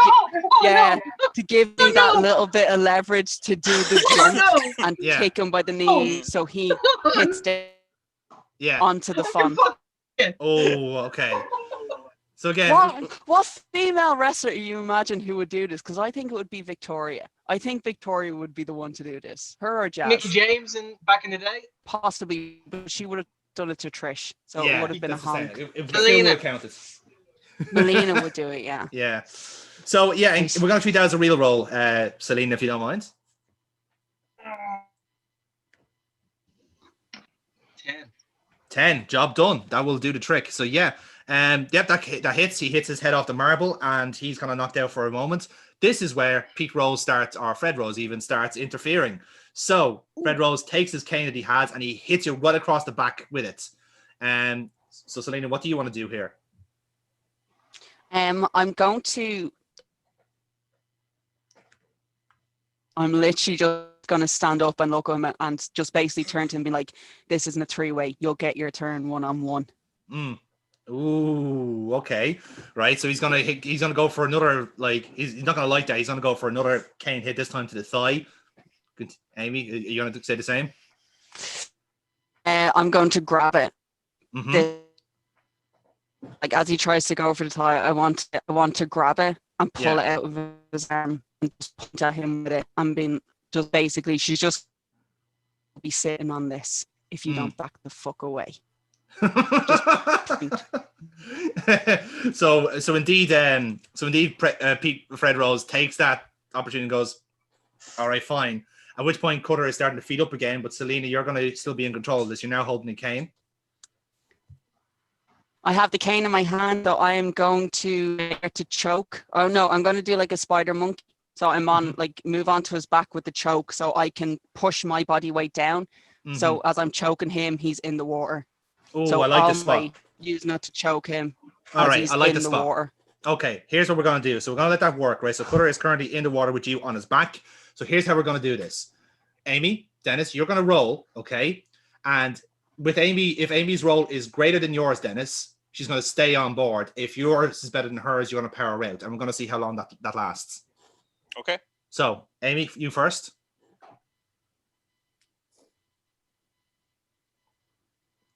Let's see what we got. It's a 7. Okay, so we got a 7. Dennis, can you be the 7? It's 6 plus 5. Oh, it is. 6 Sorry. plus 5. It is 11. It's 11. Screen's a bit Apologies. blurry. Your screen was very blurred there. So, yeah, it's 11. Oh, sorry. Okay. In that case, Dennis, can you beat 11? I doubt it. Okay. 11. Oh! 11. Okay, it's equal. It's equal, right? So Dennis or Cutter's going to start getting up a little bit. So now, Celine, this is your chance. You have to press down again. So Amy, roll again. Does the power stat come into play here? It will do if Dennis regains control. My Wi-Fi's gone. Hold on, I'm moving the data. Dun dun dun dun. 3G. There you go. You're back.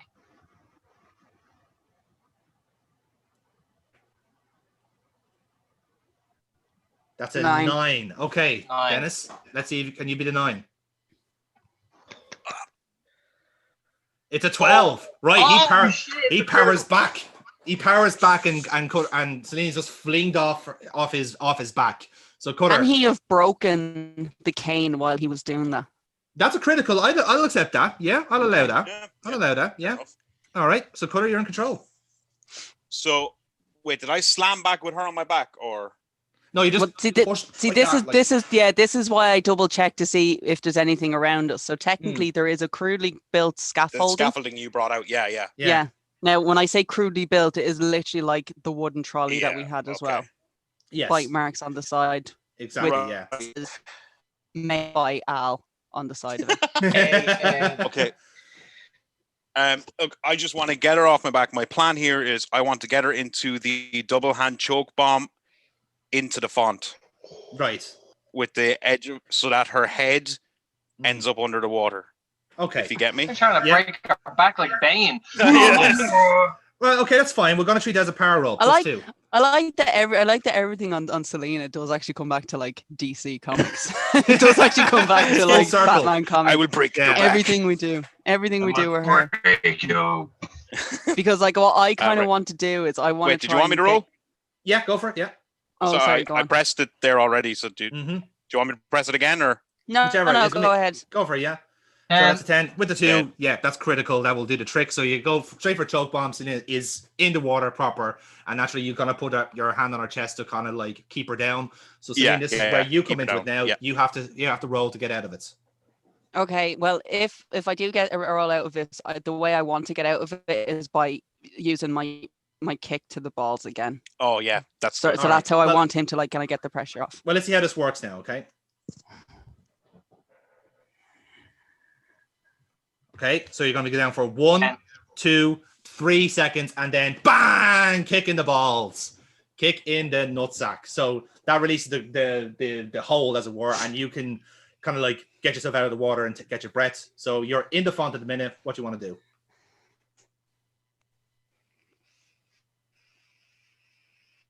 I want to try and get him.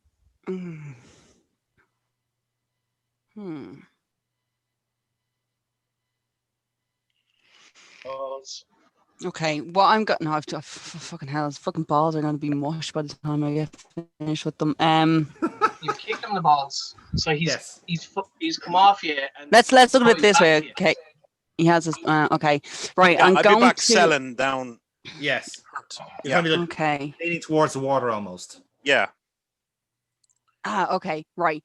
What I'm gonna do then is I'm actually gonna go. I'm going to go to the other side of the. Okay, I want to get him into a Hell's Gate onto the front. So I'm like I'm pretty much like sitting on it.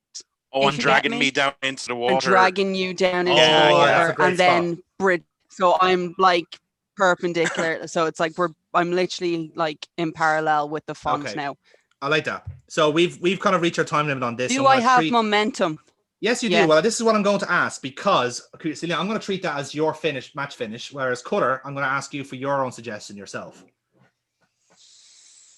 Okay, so we're going from when she's kicked me. Yes. Yeah. Okay. So So this would be your finisher for the match. Mm-hmm. I'm just trying to think. So she's kicked me and she's coming up.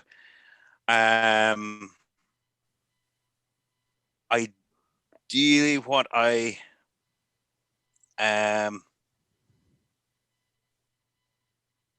okay, what I would do is I would come back at her, slam one hand on her throat, at which point I would have Pastor Fred Yeah. grab the horns in her No, hair, can't do it by yourself. No, you have to and get Fred involved. hold her down while I hold her by the neck as well. Interesting right. powerhouse here. Can't get the job done himself. Okay. No, I like interesting. that. I like that as a finish, though. So yeah, here's what's going to. Fred would want his revenge. Someone like to double team.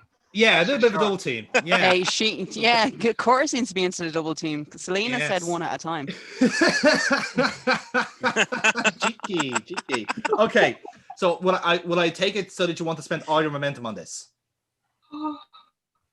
If it's the finish, we yeah, might it's as well. the finish. Yeah. Yeah. So Very well. Yeah. So Cutter, you're gonna add +7 to your roll. oh fuck. Selena, you're gonna add +13. Oh, fuck off. So Dennis, you need a fucking 12. So Dennis, I'll let you roll Come first. on. You're setting the I've pace. already run. It's You're setting the pace here, Dennis. Hang on. 11. It's 11 good, with but the it's not 18. enough. With the 18. That's it's not in doubt. It's not in doubt. So here's the way we'll do it. In the interest of fairness, Oh my god, I won a match that wasn't by your fucking roll up. Here's what's gonna happen. What you'll do is right. It's So 2020. So as Selena's kind of getting back out of the water after the nut shot, Cutter grabs her by the neck. She's gonna start pulling her out, right? At the same time, Fred Rose gets into position and starts like grabbing the hair, about to send her down. But what Selena does is boom, straight punch to the face of Fred Rose, and then grabs your hand, locks into the Hell's Gate, and just slowly takes Cutter into the water with her face just like her head just about out of it. And then the referee just kind of locks it in like 1, 2, 3, 4, 5. That's it. That's it. We're done. Ring the bell. And the bell rings. Ladies and gentlemen, your winner of the baptism match, Selena. So, talk to the afters. Okay, so what I do is I'm gonna let go because I actually don't want to be done for murder. Actually, So, but as I'm doing that though, anyway, obviously I'm literally just kind of like dropping down, and then like I'm assuming Cutter is going to like fall. Oh, I'd have to like Fall slump out. off to the side. Yeah. Yeah. So you slump. Okay. So what? But remember, I your just- back has got to be nearly broken as well. Yeah, that's what I mean. It's You like know? I'm literally like the two of us are just like lying. That's what I'm saying. We're both literally just lying next to each other, basically on this one. I just want Selena just to turn to Cutter and just gonna go.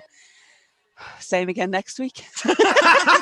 And then, but like. And then just kind of have her just turn and just be like, but Fred ain't invited. And then crawl. She can't even get up. She's literally just going to crawl her way out. And then you can keep the whip and then continue to crawl out. So at this point, Fred Rose comes to Cutter's side and starts like remonstrating with him, furious that this has not worked out. And so Fred Rose is just like chastising. Can I just very point out one thing? The name of the song. The name of the song that Selena uses is called Tough Luck. Yes, it is. Quite right. So I'll leave this in your hands, lads. So the scenario is Fred Rose is currently at the side of Cutter, remonstrating with him. Amy, Dennis, what do you want to do? I'm just gonna look at him. I'm at this. I'm still not really standing. I'm still not able to stand because I'm very, very broken right now. Yes. I mean, Sky Daddy has taught me a lesson. So I'm just gonna do you know the way like when you just kind of like sit up, but I'm sitting on my rear. I have my knees up, my arms are resting on the knees, and I'm just looking at the whip, and I'm looking at Cutter, as if it's like trying to mentally say, just give him a hit, just whip that whip. Like I want him to whip him because this is my ultimate revenge. Yes. Like this is my payoff. Turning Cutter Cutter against turns him. on Fred. Yeah. And Not Cutter, even like turn as a face, just turn him against Fred Rose. That's all I want. I want to take the whip that she wants me to take, and I want to look at it and look at Fred, look around at the crowd. crowd's going, go on, do it. And I want to hand the whip to Fred and drop to my knees. Oh, love it. Allow him to punish the monster. Very good. Lena has cocked her eyebrow. Because I wanted Yes. to. And is now sulking away very, I very would prefer clearly. to build. Hey. I would prefer to build longer Mm. to an eventual turn rather than It's- just do it there. No, Oh, it's very coming. smart choice. It is Smart coming. choice. Very well done. Very well done. So yes, indeed, the commentators go, well, folks, I don't think that was the outcome any of us was expecting, but you have to say that was a hellacious contest. A lot more brutal than perhaps we were expecting as well, Kratos and Neil, but you have to say Celina showed a hell of a lot of heart to get through that contest. That sick bitch enjoyed that way too much. That, Did you see the that she- fucking smirks on her face? I mean, we were wasting our time with your wife. I didn't want to remark on that Kratos. Obviously, I have a You're lot of the respect. only one who should have heard the lads behind us. Jesus Christ. Yes, Dude. well, some of us have to be professional, don't we? Can't But, wait for the pizza party after work. but quickly changing tack now as we are rapidly approaching the end of our night here. But first, The we have entire small matter. production crew surrounding Celina, just asking for her number, like. Like, all I'm saying, I was like, I mean, I can get some fucking leather gloves if you want. So, Celina backstage is like, I might have played it up a little bit too much. So yeah, Where's Alan? I need to pay him for all the building work. so in that case, then A little fella in a gimp suit just walks by. that's terrible. So in that case, lads, We're cleaning up blood as we speak. Yes. Kratos now has a proper cast on his hand while Mhm. he's furiously giving out to someone on the phone. Mhm. Can't And, believe you lost. I can't believe you lost. Well, folks, as I said, that baptism match was Stop was making quite a, chicken noises down the phone to me. What the hell is wrong with you, man? We've nowhere to live. Mikey, Mikey's letting me sleep on his couch. I don't know where the fuck you think you're sleeping. You're in the car, mate. Kratos. Out of curiosity, am I ever going to see what you look like? Because I was waiting for 20 minutes before I realized you were in the car yesterday, and I have no idea what you. Shit. Kratos, we're back on. We're back. We're back. Yeah, Bye. back Bye. 5 minutes. Sorry. So Out of curiosity, is do you have two spare couches or just the one? just the one. Yeah, all right. He can sleep in the car. No, that's fine. That's fine. I'll crack a window. So.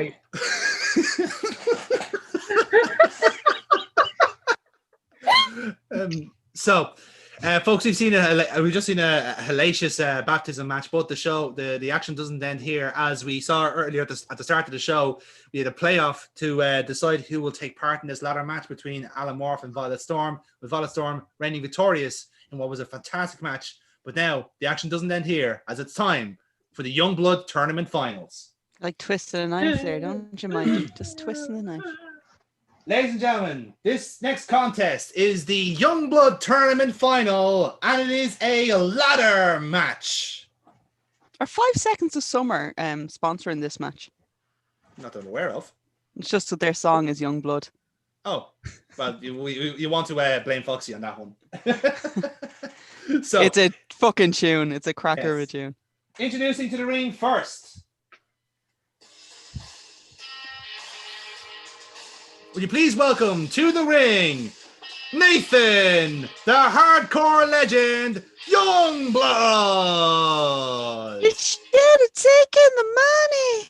Well, folks, this is the man who put this tournament all together. He handpicked the talent. He decided the rules, the conditions, and I have to say, it's one of the best tournaments I've seen in a long time, Kratos O'Neill. We've had everything. We've had submission matches, hardcore matches. We've seen people jump off flaming cars. It's had absolutely everything. And tonight, it ends in a ladder match, a classic. Long live the king. Who would have thought we would have gone from dog do you want to stick to a ladder match?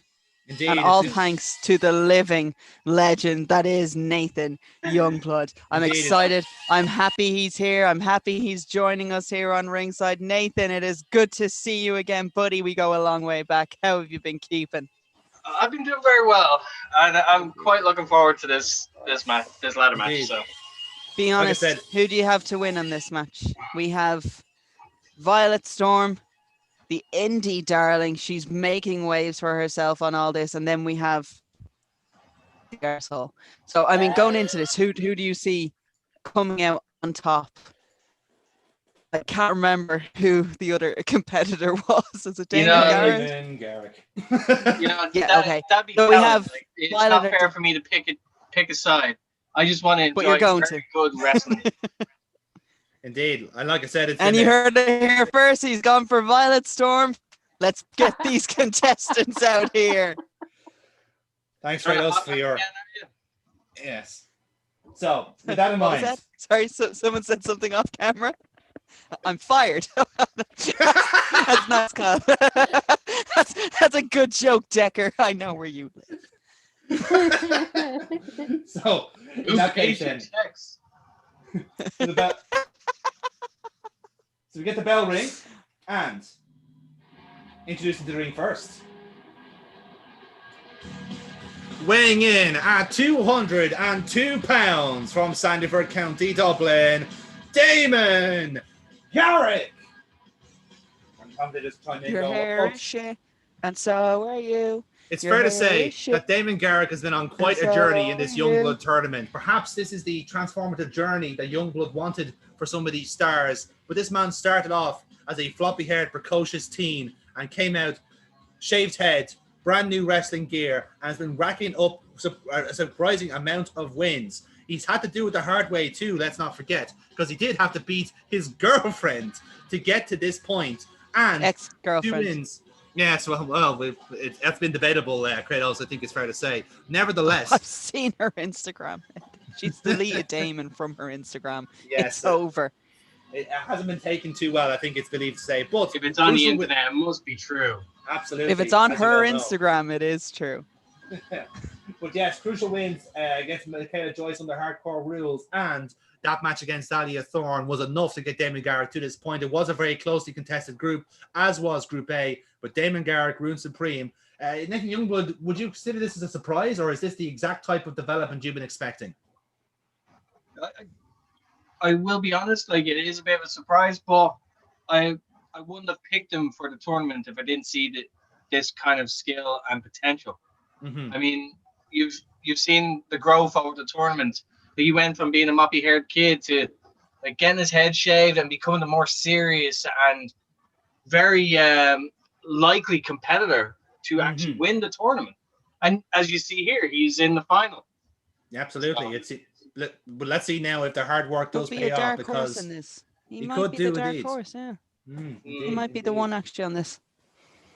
And in that case, then let's bring in our opponents. Now, for the first time this evening, though, weighing in at 187 pounds, Violet Storm. Just gonna head straight down to the ring. No glad handing this time around. Just straight in. Gonna step right up. Down the right. Let's go. Indeed. And as the commentators chime in, going, well, there's a bit of a disadvantage here now, I have to admit. Violet Storm is going into this on a disadvantage. She had a hellacious match earlier on tonight. Now, granted, it was the opening match. Was the opening match? Wasn't it? It was the opening match, yeah. Kratos. You're absolutely opening right, match on this one. So you have to kind of give it to her. Has she had enough time to rest in between this? Because, like as you said, I mean, Damon is a bit of a dark horse in this match now. I'm a bit concerned going in. Yeah, absolutely. I mean, like obviously the playoff was an idea from Nathan Young, but he wanted to have one-on-one contest in this ladder match. Obviously, seeing the kind of symbolism of reaching the cup by themselves, as it were. But Nathan, I have to ask you the question: You've wrestled for countless years and sometimes back-to-back matches as well on the same night. How do you prepare yourself after you've just had a hellacious contest? As we said, Violet Storm, as Kratos was alluding to, only maybe an hour and a half, 2 hours to prepare for this, and now suddenly she's back in for another hellacious match, and even more a crucial match at that, under a ladder match, no less. Yeah, like it's hell. It really is. But you spend all that time preparing for your first match, not knowing what way it's going to go, but having an idea of what you want to do. Now, and if you come out lucky and you have to go through to the second match, that's a different ball game in itself, because you have a shorter time to mentally prepare yourself. Yeah. Especially for a match of this kind of stipulation where it's a ladder match. Like there's a lot of factors in this match that could go either very right or very wrong for someone. It is a roll of the dice.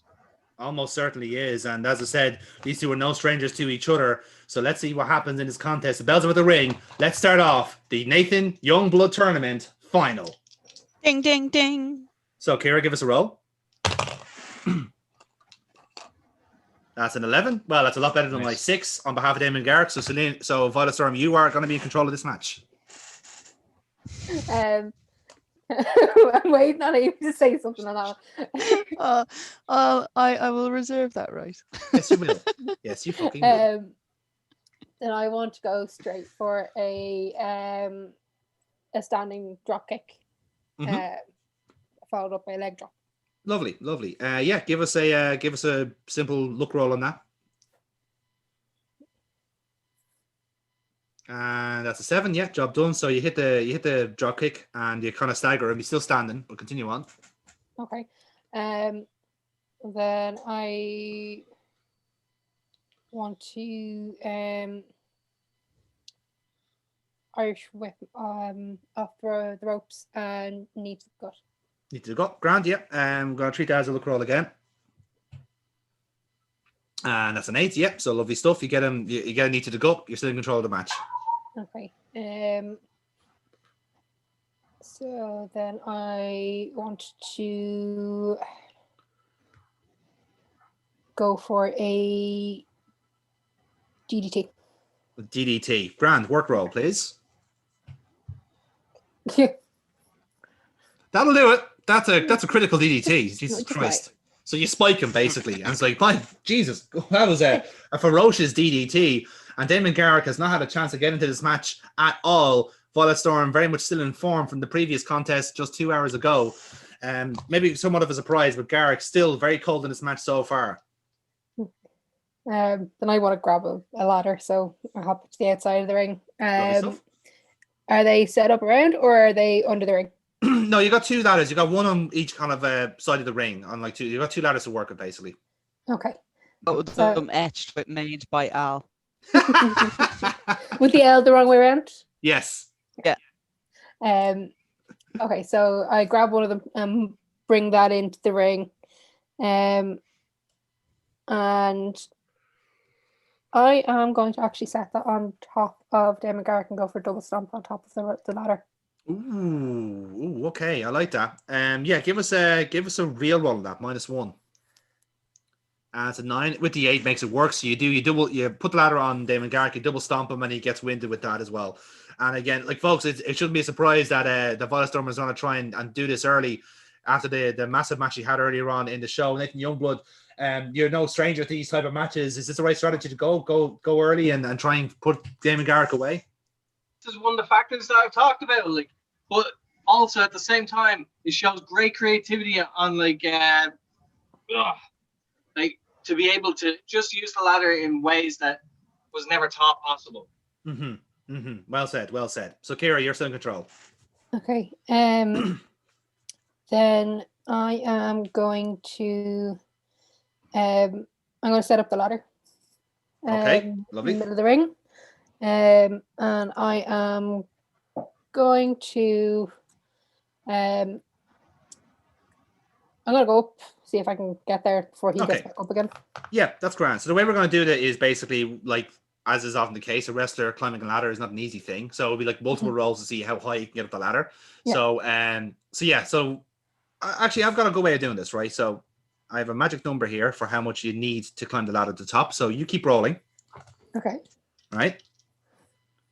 Okay. 9. Continue on. 6. All right. Continue on. 8. And 7 and 8. Okay. Right. So the way this, so unfortunately, you're going to get about halfway up to the ladder, and Garrick is going to get back up, and he is just going to basically push the ladder over. You're going to land on your feet, though.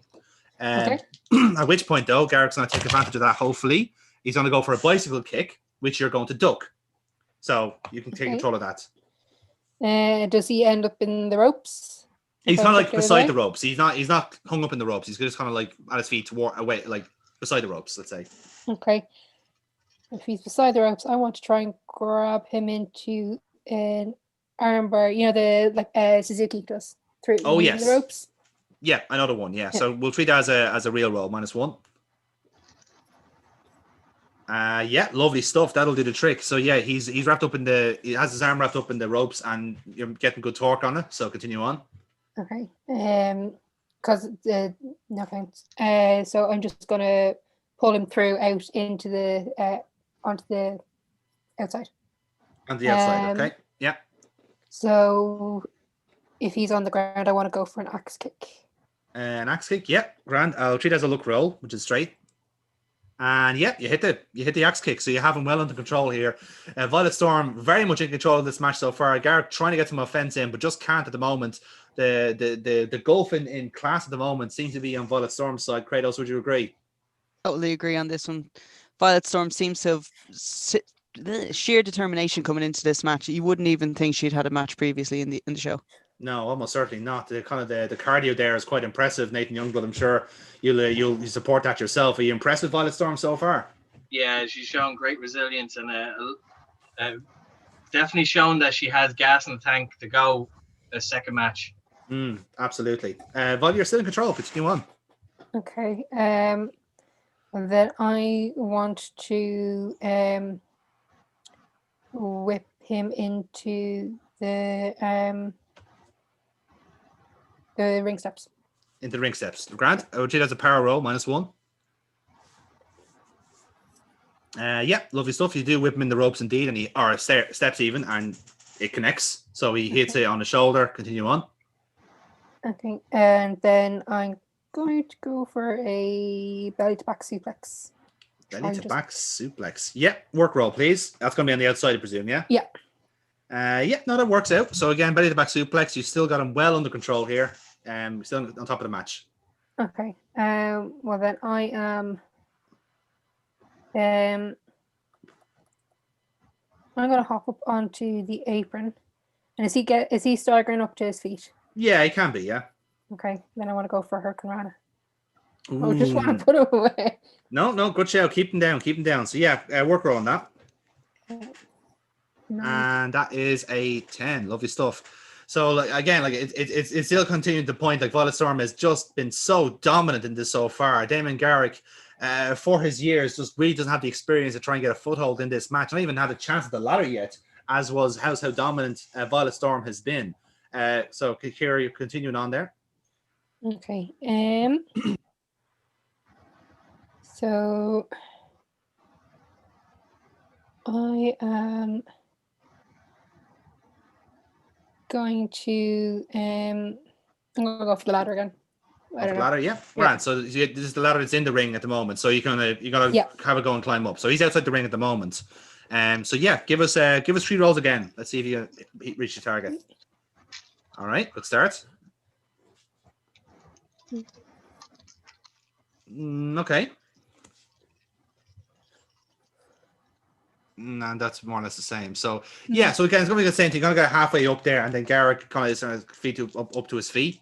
And what's he gonna do is he's gonna try something very risky. Let's see if he pulls it off. And he does. So what's he gonna do is he's gonna springboard off the ropes, and he's gonna land on the ladder. It's gonna wobble a little bit because again, he's done a little bit raw. But both of you are on the ladder at the moment. So you're both gonna climb up a few steps. You're both kind of like, look, the cup is kind of like a little bit above, but of course, Garrick has kind of the height advantage on you. So we'll see how this goes. So we're going to trade off then. So the way we're going to do this is we're going to both roll. Let's see who wins the trade off on the ladder. So, I'll roll first. And you win just about. So trading shots just about, and then you're going to get the upper hand. He's going to kind of stumble a little bit. What do you want to do here, Kira? Okay. Well, then I want to try and so we're right at the top of the ladder, obviously. So I am probably going to do something stupid, and I am going to pull us both off the ladder. Ooh, okay, all right, yeah. give us a roll on that. So.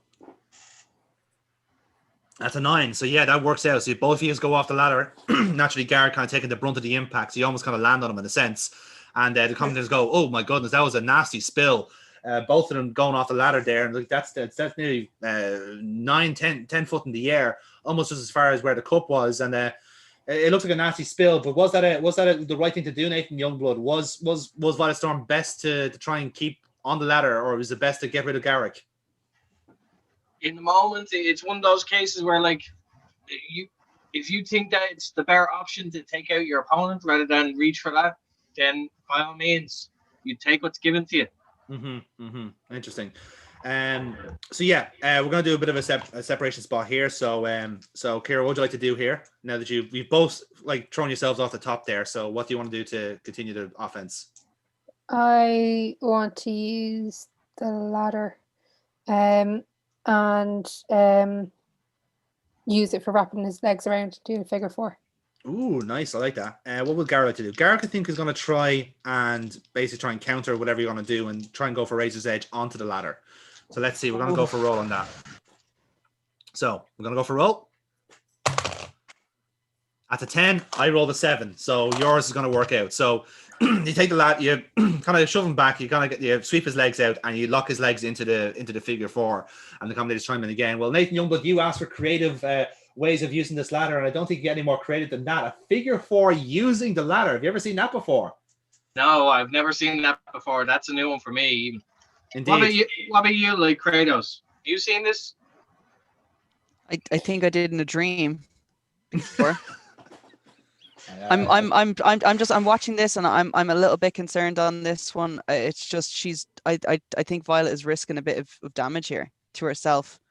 I think she needs to. I understand that she wants to take out Damon, and I'm all for that. But I mean, fatigue is going to hit her. She's going to hit a wall, and I don't want that to happen. That's a fair point. That's a very good point, Kratos. That's a very good point. Doing this, she's risking damage to her own legs now. Doing this as well. Yeah, very true. Pays off. Indeed, it does. Indeed, for her sake, she better hope it does. So, Kira, continue on. Okay. I think what to do next.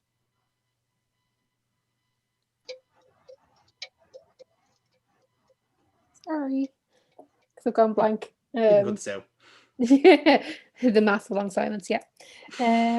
Bearing in mind as well, like this is an ODQ match, correct? Yes. Yeah. Yeah. Okay. Use that to your advantage. Well,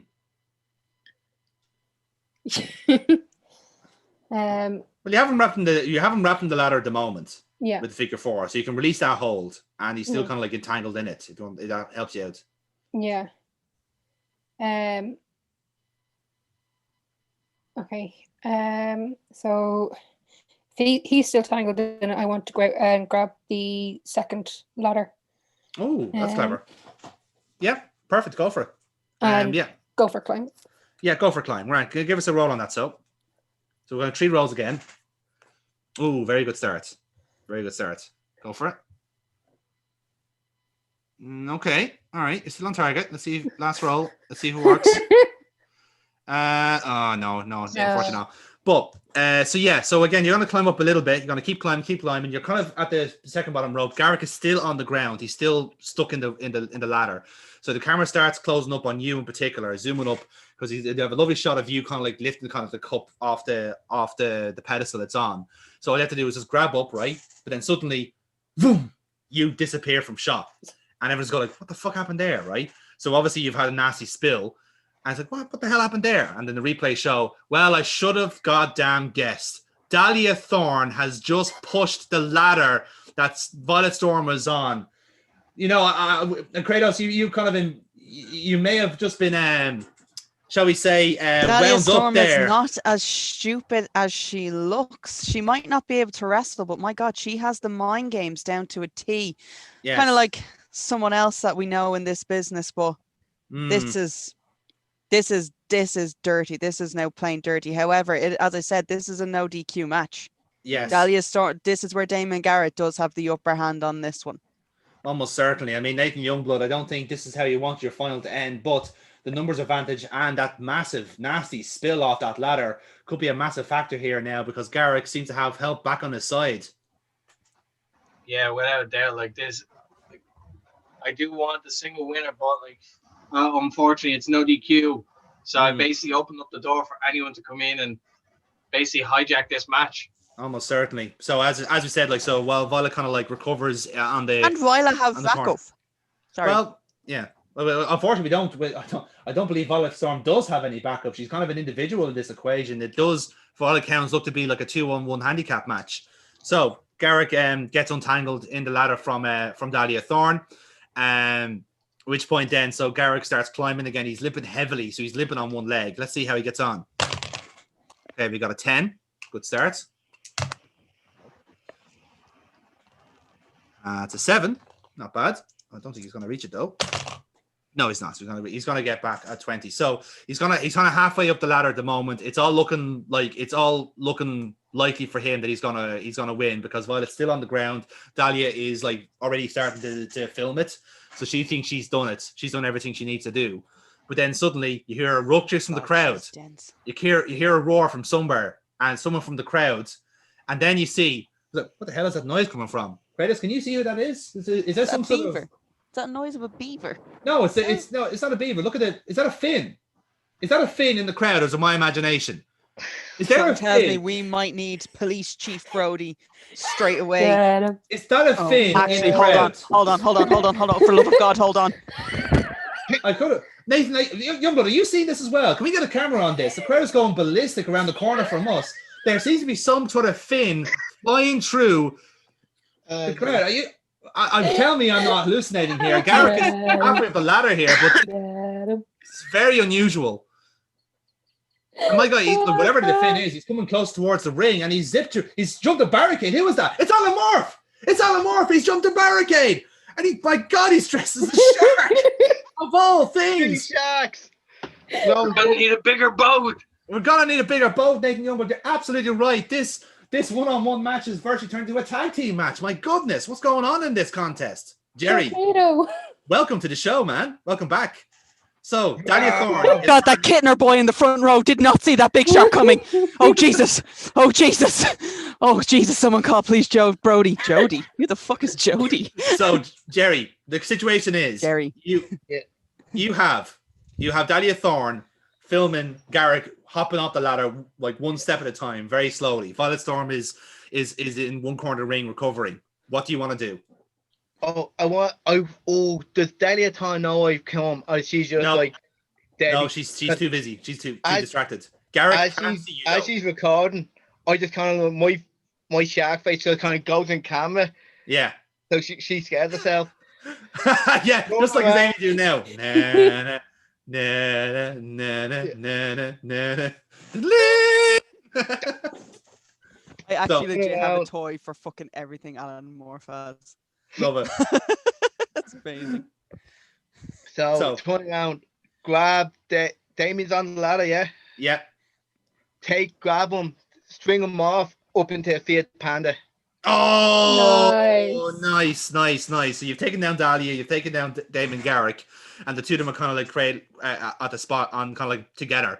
So Violet, this is what's happening here now. So you're getting back up. You see Alan Morph there, and by the ladder, right? And again, the commentator's going, folks, we were worried that there was going to be a numbers deficit, but Alan Morph, shockingly, has come in to save the day, even though he was defeated earlier on tonight. But obviously, a gracious loser, and obviously helping out who he thinks is his friend Violet Storm. This could be it. This is what do you mean, exactly. There is no thing of this, okay? These two are tag teams. They know each other. They've worked together. They've been on the road together. Alan, you might need to stay at her house. They got this. They have definitely got this. I full faith in this, and I really hope that we have all that blood cleared up, because I don't want to see a feeding frenzy and he makes his way up the title. Wait, that hasn't happened yet, though, has it? No, well, this is from the baptism master. Like, there was already a load of blood there. So we don't need to see a feeding frenzy. We need to see. Oh my God! There's going to be a Sharknado. We are going to see a Sharknado as the Shark and the Storm combined. Holy shit! Can you be Sharknado? Your next fucking tag team.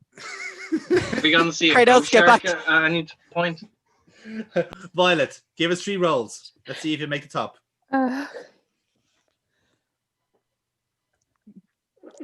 No. Okay. Poor start. You need more. Okay. Okay, right. So you're not gonna quite make the top, but you are like at a point. You still see Garrick and Thorne like at the side. Anamorph is still like doing like he's kind of like circling the ladder. Like, na, na, na, na, na, na, na, na, na. So what do you want to do here, Kira? Oh, You're God. you're kind of like 3/4 the way up the ladder.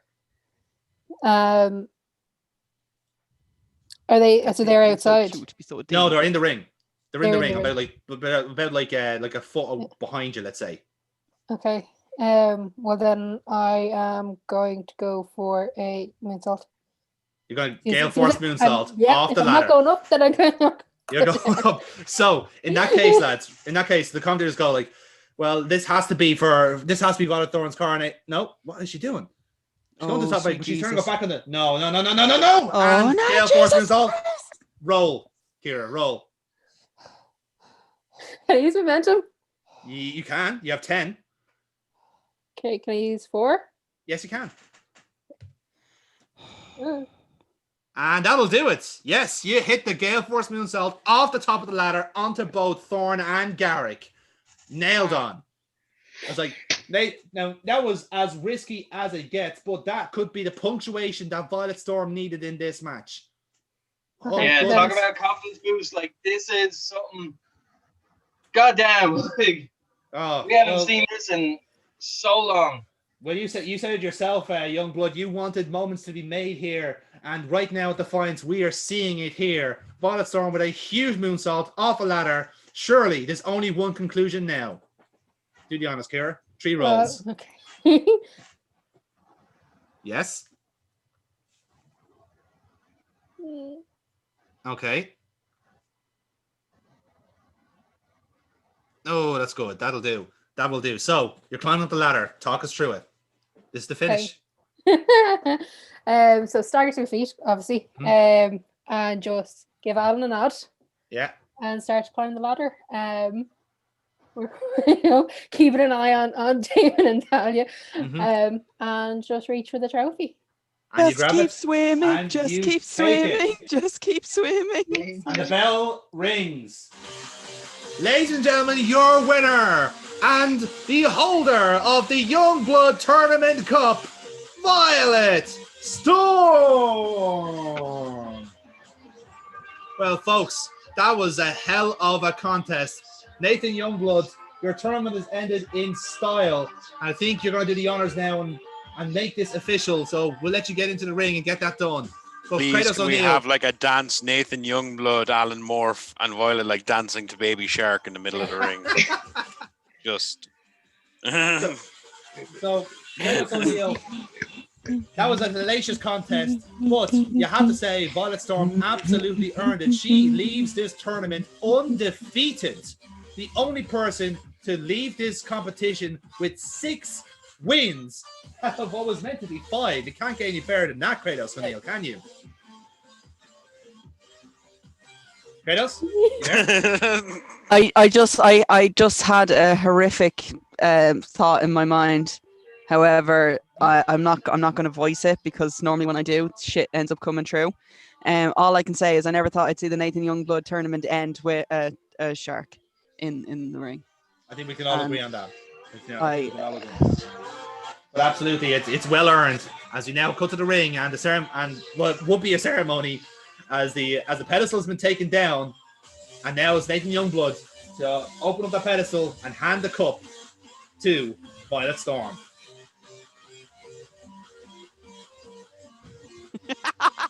Hey! And there we need to work on getting that Pikachu to everyone's fucking house, lads. I'm telling you. Very good stuff. And Alan Morph, what are you doing during all this? I leave the ring and just respectfully, give her the ring because it's her moment. Yeah. But as I'm leaving, I smell the blood from Cutter. Yes. I go over to investigate it just as I am. Dip my nose in it. Yeah. But I do the Undertaker eye thing. Yeah. And then bolt backstage. Dude, Bob Orton. Has he taught you nothing? I love it. So yeah, I that's don't think sharks actually are affected by human hepatitis, so I think he should be all right. I think he should be fine. Yeah, absolutely. But folks, that is it. Like you see, Violet Storm there with the Youngblood trophy, and as we alluded to earlier on in the show, that has a lot of massive conditions to it. We do understand that trophy essentially is a sort of a free title match in a sense. She can declare herself #1 contender at any time and challenge either Silver Fox or James Rage for that title match whenever she wants. It's a massive victory. It's a massive step up the card for Violet Storm, as you could argue now. Is she the main event, Kratos O'Neill? Has she just stamped her way into the top echelon here in Future Wrestling? She's working her way up. I have to admit it now on this one. I was a bit skeptical going into this. I thought she would have shown some signs of fatigue from her first match. However, that was not shown at all. I'm happy to see kind of where she is on this card. I will say this now, however, she may have gone through the 6 matches. I don't know why I said it like that, like a ma. She's gone through these 6 matches, but you can't actually understand this. You can't underestimate, though, the other people that were in that tournament, because now, as Alan Morph has smelt blood in the water, surely everyone else is now going to be gunning for the Storm. That's a very, very valid point. It's a very valid point, Kratos O'Neill, because again, with that trophy does come a massive target on the back. We'll see how Violet Storm deals with that in the next coming weeks. Nathan, that pizza was for everybody. What the hell is wrong with you? Pizza party. Start early, sorry. What? And so we move on to our main event. I can get a whip if you want. No, you're grand, Amy. I don't need whips. So you cut the backstage. Afraid you might enjoy Placebo. Well. That's who I was thinking of. Placebo had that song, fucking "A Friend in Need's a Friend Indeed." Yes. Yeah. So here's how it's going to play out, lads. Right. So we get a kind of like a promo between the two guys, and that gives us enough time then to cut to as we're backstage, where a kind of a cage has been set up. So it's all kind of like very kind of dimmed, kind of smoky lighting. There's only one light really around the arena, and that's down onto the cage. And we see it's an 8-ring setup. It's a very primitive looking cage, like it's bare bones, but it's wooden plywood floor. You have the cage that looks like pretty like recently meshed steel as well, so it's very rudimentary. It's very basic. I have a few people kind of bumbling around that kind of wearing like Asylum like training gear and stuff like that, and a few kind of like wrestlers here and there just kind of watching, studying. And then we just kind of cut around and we see the commentators on 2 stools with like microphones like this. Well, folks, this isn't exactly the most glamorous of occasions, but we are here now for our main event in this Asylum Pit match. And I have to say, I said it earlier on, Kratos, this is a shocking looking venue for what could be a very pivotal night in Future Wrestling's history. Our world champion, Silver Fox, is about to step into the cage with the man who essentially made his life in it. And let's see if he can withstand this this fury, as it were, from this individual. The match is about to start. Let's get to the ring. So we see somebody. There's no like ring announcer as such. There is someone there in like Asylum gear. We see like a referee in kind of like black and red colors as well, and he's kind of standing kind of like in the ring, as it were, but not like kind of in the corner. And the ring announcer just blurts out, "This contest is an Asylum Pit match for the Future World Championship. The only way to win is to knock out your opponent at the referee's discretion. Introducing to the ring first, the challenger.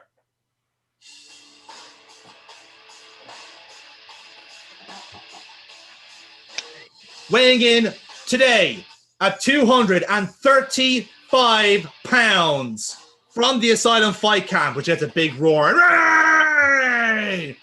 James Rage! Okay, so I enter, don't do the scanning of the audience, do none of that. Intense focus. Eyes just locked straight forward. I'm in my own zone completely. Fists are taped up, otherwise regular gear. Yeah. Walk down, get to the edge of the cage, get the whole hands checked and whatnot, do that whole deal. Full on, just build into it. Just fucking, yeah. He's focused. He's psyched. Hit myself a little. Yeah. And just to clarify, the cage wall would be very similar to the lions then, yes? Yeah, something along those lines. Just gonna say you're hitting yourself before the That's match. You all tilted, right there, but- Ken? Quite similar. So yes, in the commentator go, well, folks, that is the very problematic concentration and focus we're seeing from James Rage. He is in his element. He's in his natural habitat, if you will. And unfortunately, Silver Fox may be just prey here when in actuality, he needs to be much more than that. And the would-be ring announcer goes, and introducing his opponent, the future world champion, Silver Fox.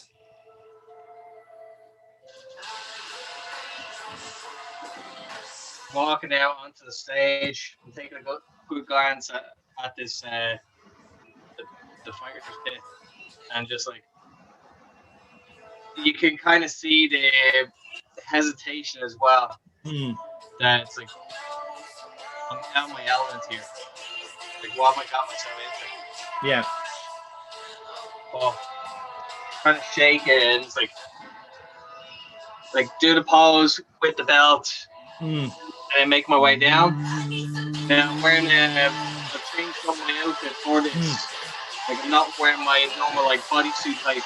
Yeah. Because like I'm treating it like a fight. So all I have is the mask, but it's biker trunks, like biker tights, and just a shoulder piece.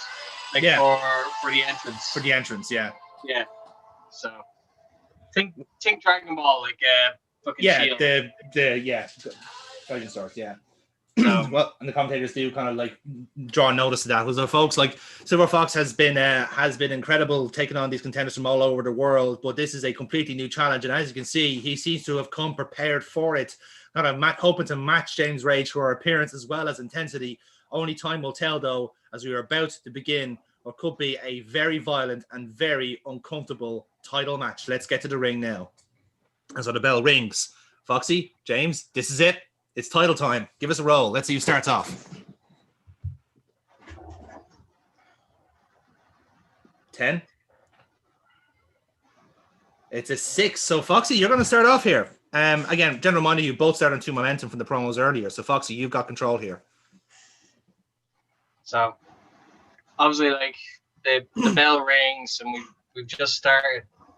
Now, I'm still hesitant, like because it's completely foreign. Yeah. So, like I'm kind of like I'm looking at the cage and just doing the usual cage match malarkey, like just shaking to see if it's real. Secure, yeah. But yeah, it's a new thing. Then I look at James Rage and I'm hesitant because like I'm not gonna just like run in like half-cocked. I'm training this proper and I'm taking a more amateur approach to it, like amateur wrestling approach. So yeah, I'm gonna be like slowly coming in as if like I'm an amateur wrestler and trying to go for basically shoot on him. Okay. All right. Well, we'll go treat it as a work roll.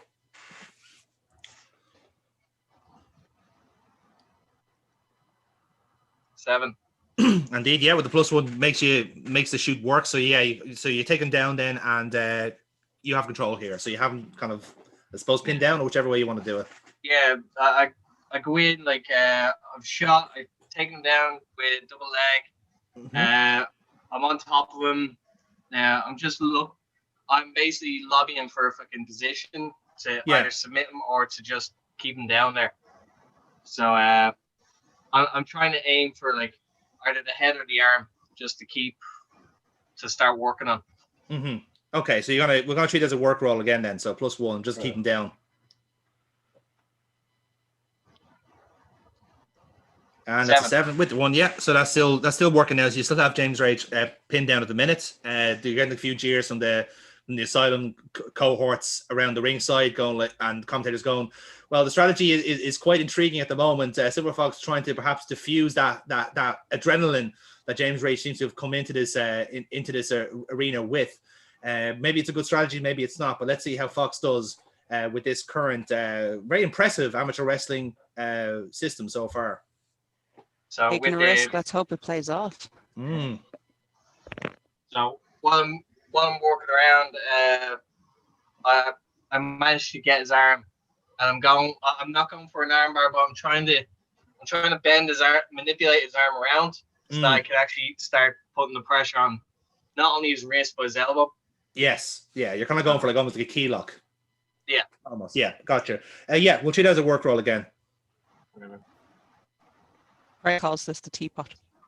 It's 11 with the 1 makes it work. So you get it. So you'll get it with the round, and then you'll give it one fucking kick or a hit, and it just like it jerks back, and James fucking hates that. He absolutely he's not happy with that at all. No. It's not one of those that like I manipulate the hit. It's one of those. It's a submission if I hold it. Oh, you're okay. Cool. Yeah, we'll go for the key lock then. So yeah, you're in a submission, and obviously like because it's a knockout, like you might not like kind of make him pass out, but it's definitely a wear down. You're damaging that arm, and there's no tap outs, no submission, so it's up to James Ray to break out of it. So you've got it locked in good here because it's critical, and again it's locked in for a little bit. So James will give you a chance to kind of break out of it now at this point, but a good bit of damage is done to your arm here. Nice. So yeah, so you have a chance to power out of it now. So what do you want to do? Okay, so he has it manipulated around me. I roll through. So that I get back to my feet, facing off with him, and then I just go for the collar and elbow lock. He went amateur. I'm going professional. Hey, yeah. So we'll treat that as a work roll, which is 0. Ooh. And that's 11. So yeah, you go for the collar and elbow. So you've got control of the grapple. What do you want to do? Cool. I slip behind into a hammerlock, and then I use the momentum from that to push him towards the cage. Ooh, nice. Yeah, we'll treat that as a straight roll again. So 0. Lovely stuff. So yeah, so you've got him in a hammerlock. You're pushing towards the cage. Continue on. Okay. So at this point, is this a proper cage or is a zip tied held together cage? It's proper. It's fairly it's a proper cage. Yeah. But it's made in a very like basic kind of setup, if you like. So it's like it looks like Alan Morph made it as well. More or less, yeah. But it's the way it's how Asylum rolls. Unfortunately, it's the way they it's their decor. So you got him towards the fucking Thunderdome, basically. So I start pushing the arm up further and further, and then step back and just stomp it into his back, into the cage. Excellent. Cool. Yeah, give us we'll treat it as a real roll, which is 0. And job done. So yeah, you have to leave a mark on him now as well, which is lovely stuff. So you're still in control of this, James. Okay. Yeah, at this point, I kind of, because he's against the cage, I give him enough time to turn around, but I rush forward with a forearm to the jaw up against the cage. Ooh, I like it. Yeah, give me a straight roll again. And yeah, you make a hit, so the forearm kind of knocks him into the cage almost, and he kind of like comes towards you then again. So continue on. So at this point, I just kind of grind my forearm into his kind of neck against the cage and start dragging him down towards the ground. So it's his back on the way down. Nice. That's nasty. I'm gonna treat it as a look roll because it's a good spot. Cool. And yeah, but even with the -1, that makes it work as well. So yeah, so you've grinded them across, and you kind of like almost like pull them slowly down the cage, and you can see the kind of like, because again, it's recently meshed, or recently welded, so you can just see the kind of like the little clip across the skin there. So it looks pretty nasty. But yeah, you're still in control of the match at the minute. Okay, so then while he's down, I stand up and I just start stomping a mud hole in him up against the kind of corner of the cage. Carry on. Okay. Somebody fucking did. I'm proud now. I'm happy. And yeah, that works out a treat. Yeah, lovely stuff. Oh. So you're stomping the mud hole. He's kind of like in a defensive position here, but you're still wailing down with shots here. So you're still well in control here. Okay, so from there, I catch him by the mask and pick him up. Yeah. Well, scooping him up onto my shoulder, run the length of the cage, and lawn dart him into the opposite side. Ooh, love it. He had a stinger week. Yeah, no, fair point. That's a power roll, +1. And yeah, that does the trick. So yeah, lawn dart into it, and that's a sore one. That's a pretty nasty one, and it does like kind of like leave a kind of like a little. The mask is kind of torn just ever so slightly. from that because it took a bit of some of the mask was left on the cage, as it were. Nasty. But the floating heads are currently at the ring. The floating heads are watching this, and all you can hear is half of them and like, "Oh, Silver Fox made a mistake doing this. Why did he do this match?" While the other half are like, "James Rage!" They're all like, raging out. And the commentators chime in on this. Like, well, folks, sorry if you're hearing audio interference here. Obviously, our setup is a bit basic here, but we have a lot of roster members here remarking on this match as well, and showing a lot of concern for Silver Fox at the moment. He seems to be very much in the lion's den at the moment. Oh, I should have given him my whip. I should have given him the whip. Can I get a momentum check, please? You are on 9. Okay, just because, I really wanted to do one spot. I'm going to use 5. Oh, okay. Oh my God! And I'm going to roll, and I got a 9. Yes. So the plan is to take his head with the slightly gashed mask and to tear it back and forth on the cage. Hopefully tearing the mask and tearing him open. Oh, nasty. Oh my God, Silver Fox is actually Nathan Youngblood underneath that mask. Just the corner. Yeah, like the corner piece, like that. Style. Yeah, like every time Pentagon's in a fucking hardcore match, basically. Yeah. No, I like that. So yeah, you're gonna keep. So I'm Rey Mysterio now. Yes, basically. You've no eye. Yeah. So you're kind of going for like the kind of forehead, kind of eye socket kind of area. It keeps shredding, and with it, you're taking some skin as well. So you can see they're kind of like you're busting them open in due course. And naturally, with the critical role, that makes it gains an audience, and you spend some momentum doing so. But yes, so Fox looks like a bloody mess at the minute. There's still a marble font at the top if you need to fucking wash off, lads. Yeah, we're in a separate area. Yes, we are in a separate area. I missed that. Sorry, I was getting snacks. We noticed. Technically skips, but you know. Yeah, we get it. Okay, at this point, the visual is probably him against the cage bleeding, so I'm just kind of holding him against it. Yeah. And, getting the camera a good shot on it. I step back and then I stomp the back of his head into the cage. Oh, nasty. Yeah, we're going to treat it as a real roll, 0. And then 8, that works fine. So yeah, so you're kind of giving them a set of separation. The referee's gonna like come in here now and check up on Fox to see if that's enough. Foxy, give us a roll on that. Enough is enough. I can't go on. And yeah, so he's still in the fight. He's still okay to go. So we're gonna treat this as a bit of a separation spot because you're both on equal momentum, so it's a good way to reset the playing field. So James, what would you like to do here? I genuinely separate away and be like, okay then, come on. So you're gonna you picked this. This is your doing. All right, we'll let you away with that one then. How about yourself, Foxy? The separations have to happen. I'm still I'm checking my head. I'm still ready to go. So obviously he wants me to actually fight him. I'm getting pissed. Yeah. I'm getting pissed at this point. So, but I still don't want to make a mistake.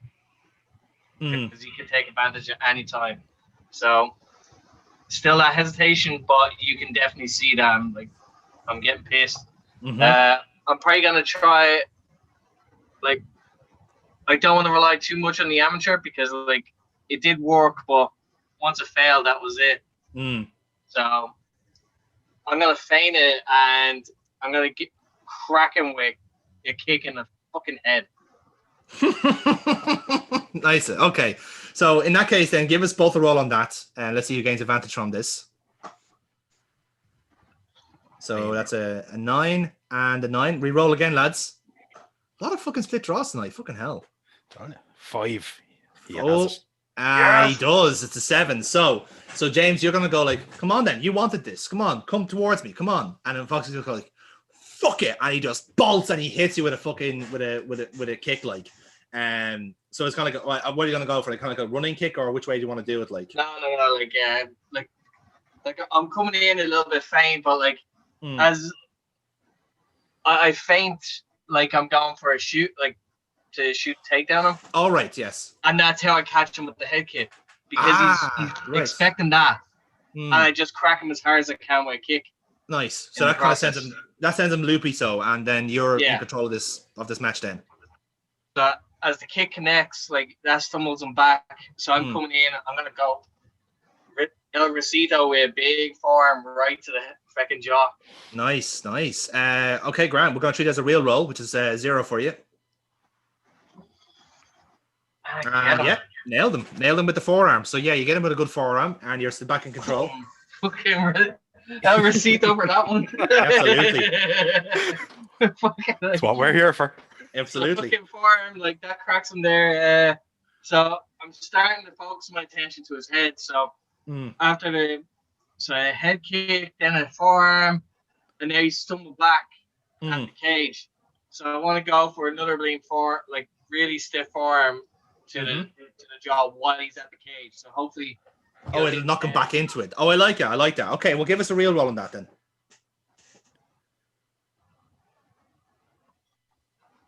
That's an 8. Yeah, so that worked to the treat. So yeah, you hit him with it, and he kind of like hits his back of his head off the cage, and that's a pretty sore one as well for James Rage, no doubt. Continue on. So as he hits the cage, he falls forward. So I'm gonna go for an elbow to the back of the head. Ooh, nasty. Okay, real roll again.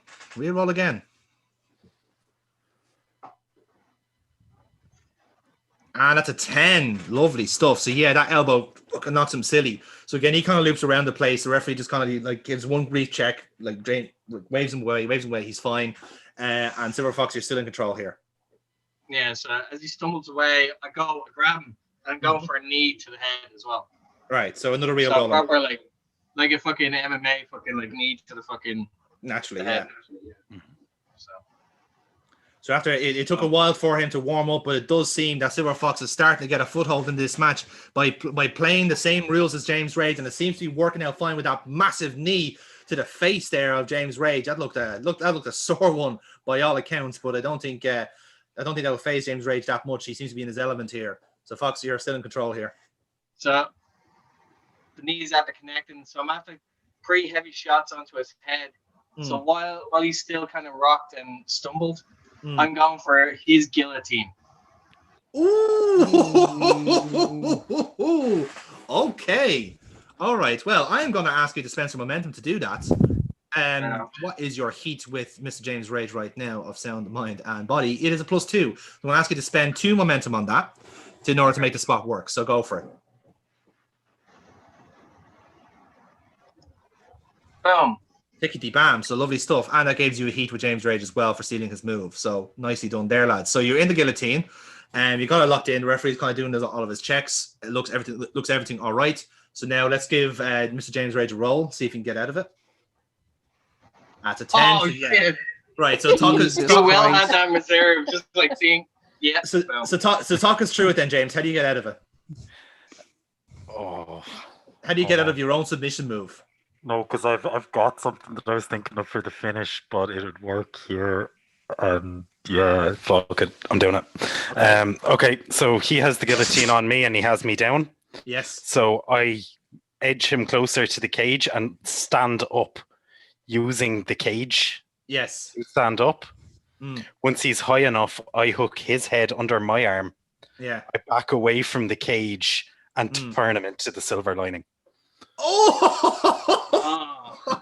All right.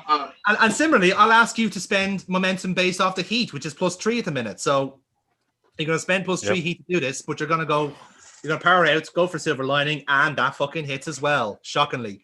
And again, that's more heat. Now you're at maximum heat, lads, in this match. So that's a silver lining. And again, folks, I do want to confirm that silver lining is, in fact, the finishing maneuver of Silver Fox, and likewise with the guillotine. But obviously, these two men have scouted each other to death here and have tried to use their own weapons against them. Fascinating stuff here. So James There's absolutely no love loss. No love loss between these two men. This is anybody's fight now at this point. This is anybody's fight. Almost certainly, yes. So James Rage, you're going to be in control now after the silver lining. Okay, I snap away at this point. I'm looking feral, staring him down, just snarling. Yeah, feral like a fox. Hey. As he rolls over, he starts trying to get to his feet. So he's trying to get up. I run in and hit a sliding knee to the side of his head. Oh, right. We'll treat that as a real roll again. So that's a 0. Sorry. Do you nasty? Oh, critical. Nasty. Critical. Boys. Oh my. Boys. Oh my. That's a Shit. fucking. Shit. That's a nasty one. That's a nasty fucking. That's like a knee, and I fly. Yes. Like I go flying after that. Fuck that. That's fucking massive. The commentators go, Jesus Christ, that was horrible. That was like a car crash. That was like seeing someone hit by a bus. That's one of the worst things I've ever seen. I have no words. I have no words for this match at all. We're gonna see someone die here tonight. Yeah. This is someone needs to And check what's on coming Silver next? Fox. I'm with you. Someone Kratos, on needs to that one. check on Silver Fox. Yeah, absolutely. So James Rage, you're in with a shot here. I drag him to the edge of the cage. At this point, he's presumably knocked somewhat loopy. Yes. He's fucking dead. I sit him up against the cage. Yeah. I unwrap the tape from my left fist, Mm-hmm. and I tie him by the neck to the edge of the cage. Ooh. I then back Selena up. watching in the I don't know back, how being many like, rolls to James take. Rage is also like Cutter. Interesting. You So- remember the handcuffs? Yeah, we all remember the handcuffs. Hey. Yeah. But he's basically tied in place against the edge of the cage. I back up, slash the neck, and just run forward with another knee, but this time to his head that is tied in place. Roll him Okay. up, Foxy. Going Roll him to up. use every bit of momentum I have for that, because You're spending all 4 momentum on that, yeah? yeah. All right. Okay, in that case, we're gonna go for it then. Okay. Should be interesting. That's a 6. Well, the 4 helped you out there because that's a 10. So the spot's gonna work. You're gonna tie him to the cage. You're gonna hit him with a knee, and it fucking does connect. It's a nasty one. It's a nasty one. So this could go. Foxy, give us a roll. Let's see if you survived it. That's 2 nasty. That's 2 pretty massive hits you've had to take in there. Oh, thank Christ. Okay, for that one. right. So the referee's gonna look at you and go like, "Look at me, make eye contact." And Fox is going, "Look, he's not there. He's kind of there. Starting to come back." The referee is about to go for it, and then you just like push the referee back as you start getting back up on your feet. You're still in this fight. You still got this. And so Foxy, I'm still standing. I'm gonna give you control on this because that was a good roll. What have you got? So, shit. So, yeah, like I'm trying to regain myself. I'm still like, I'm trying to defend myself, and I'm just like, but I'm still checking. It's like, fuck, like still loopy for me. But yeah. So like, eventually, like, again, still pissed. Like I've built up like so much now. I'm just like, nah, fuck this. I'm done. I'm just gonna fucking like challenge him. Come on, fucking hit me. We start going into a trade-off. A scrap, yeah. Okay, so let's see who wins a trade-off then. So Foxy, you initiated. You roll. Right out. And that's a 10. That's a good roll. James, can you be the 10? Cannot. So you're going to lose the trade-off. So Foxy, you're going to just a fits of fury, the speed, just kind of taking advantage here. So what have you got for us? I can like, yeah. So it's like, it started like he goes for it. I duck. Yeah. Body shot. Fucking like left and a fucking right. That turns him. So I'm gonna quickly hook him. Yeah. And bring him up for like a 1916. Yes. Just to fucking slam him down. On plywood, no less. So that's gonna hurt. So yeah. I'm gonna treat that as a luck roll +1. Right now. Holy shit. A 10. Ooh, good roll. Same yes. one, though. Yeah. Yeah, but the +1 makes it work though. So yeah, lovely roll there. You're still in control. So hit 1916. Fucking he's down. So this time, instead of like playing into the ground and pound, I'm gonna try and I'm gonna sit him up. And I'm gonna sink in the fucking sleeper hold onto him. So probably old-fashioned sleeper hold. Okay, Grant. Yeah. Do you want to spend any momentum on that? Momentum. How many have I got? You have 9. 9. Ooh. Right.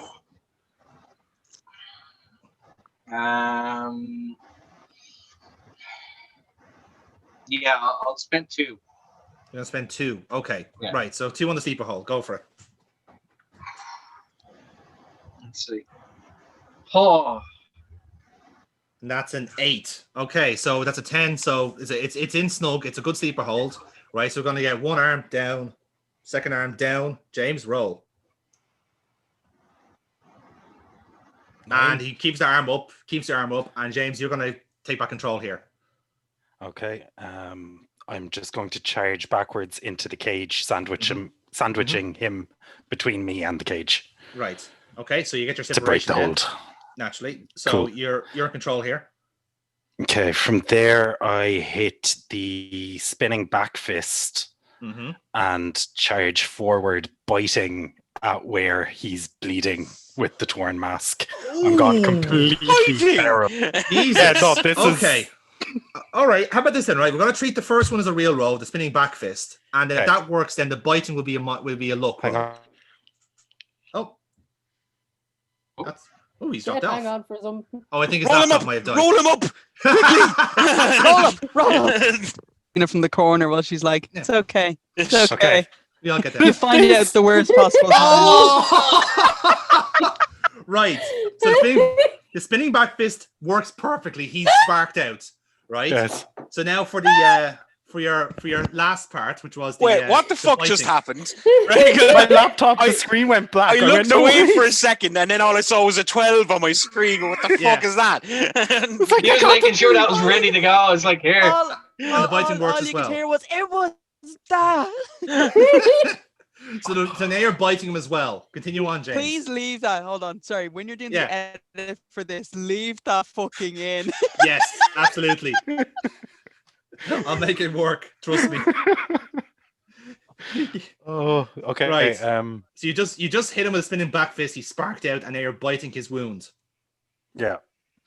So And now you've had to come back with like a face full of blood. Like you've had to like fucking Shayna Baszler and the poor fucker. So now you're only actually. yes. So at this point, I throw him on the ground. I get on top of him. I spit his own blood in his face like poison mist, and I Whoa. start raining down the elbows, a la every other match I've ever had. Jesus Christ. Right. So we're gonna treat the spit thing as a look roll, and then your MMA background will kick in for the elbows. Cool. So Part Shamrock, part Abdullah the Butcher. all right. So yeah. So that's the spit Okay. works, and now it's time for the elbows. And well, no, the MMA helps you out there. That does work. So you're not going to injure him, but you do make it work. So, so yeah, James, I'll give you one more spot here. Okay. I rear back and I do it again. I just drop all of my weight into another elbow across the jaw. One more elbow. So yeah, give us a real roll on that with the MMA. That's a fucking 11. That will do the job. And that's fucking vicious. Plus for the MMA. Oh, yeah, Foxy. plus one. Yes. So again, the referee is gonna like ask for separation. The crowd goes silent, and he's gonna check on Foxy. Foxy comes down to this roll. Foxy dead. Walking that way. So one arm goes down, second arm goes down, and the third arm just before it hits the mat. Just before the mat, and he just grabs it. And Foxy, I'll give you whatever you want to do here because we're going to roll into the finish now. So he's like, I'm on my back. I'm after getting my arm up. But what I want to do is, he has a habit of spitting. So, well, I have some of my own. So I'm going to missed. You're taking your cock out. You're not allowed to do that. No. So while I'm like I got my arm up, but while as my eyes open, I realize, he's on top of me. So I'm blocking, and then boom. Oh, love it. So that gets him at me, and then hopefully, I like that. If it works, I'm gonna go for the silver lining. All right. Okay. So here's how we're gonna do it, lads. Right. So I'll let you away with the miss because that gives us a separation spot. You're both at 7 momentum at the moment, so we're gonna do this as the finish. This is what's gonna happen. So, Foxy, you've done the miss, and you want to go for the silver lining to presumably knock out James Rage. Yeah. Right. So you're happy. You're adamant for the silver lining, yeah. Yes. James Rage, how about yourself? So in a reverse of the spot from earlier, all of that happens, but when he picks me up for the silver lining, I wrench his head. Oh. I fall back down the front and I fall into the guillotine. Okay. All right, lads. So I presume you're naturally going to be spending your momentum on this one, so it's going to be a +7 roll for each. Gentlemen, this is the finish. The winner is the future world champion. Oh, sweet Jesus. Right, go for that. Bum, bum, bum, bum, bum, bum. Fucking hell. Dun, dun, dun, dun, dun, dun, dun, dun. Oh! 17.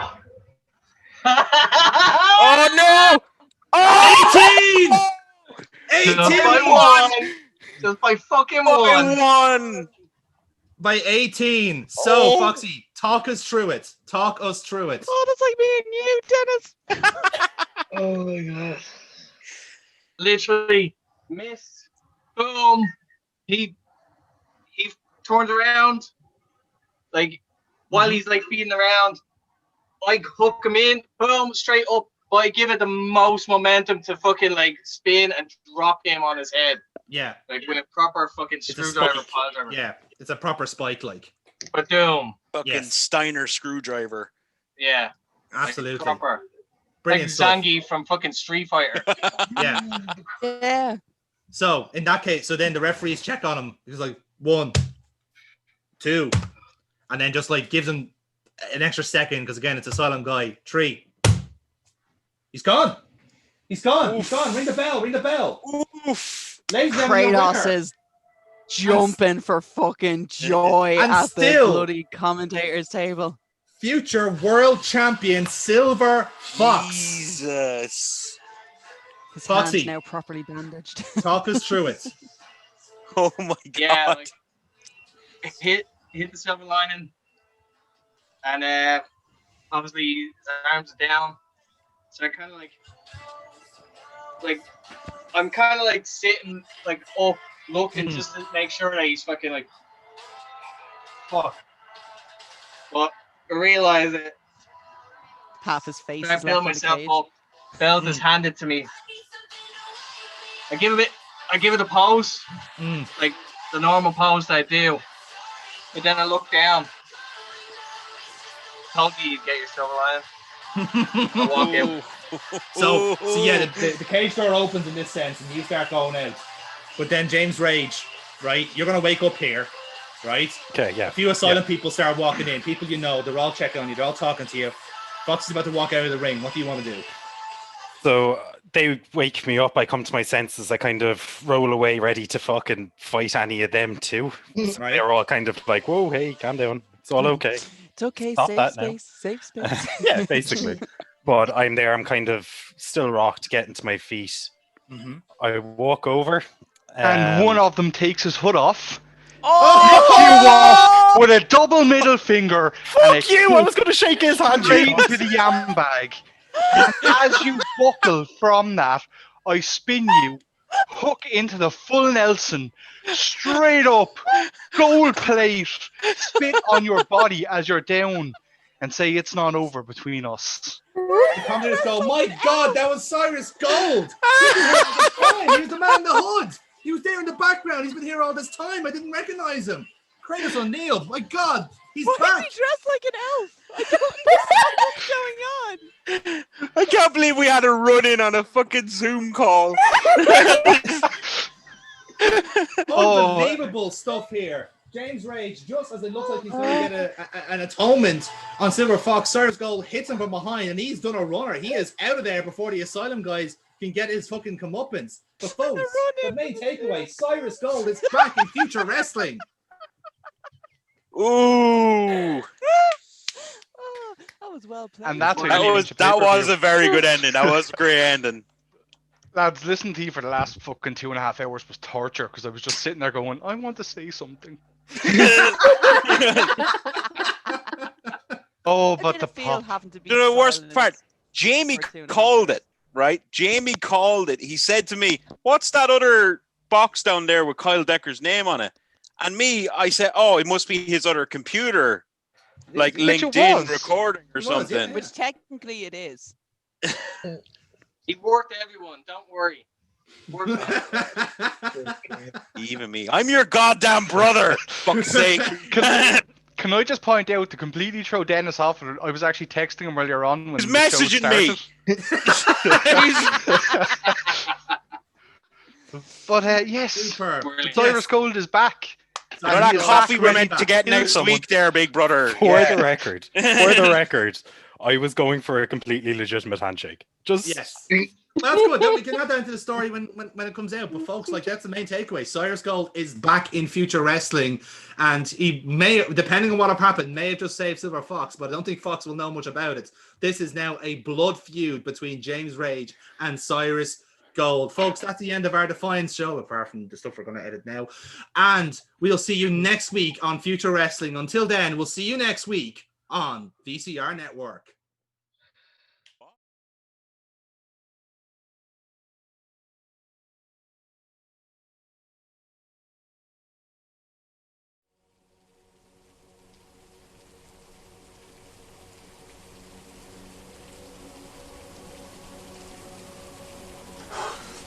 Fucking freezing! What the fuck am I even doing here? Just entertaining this fucking arsehole.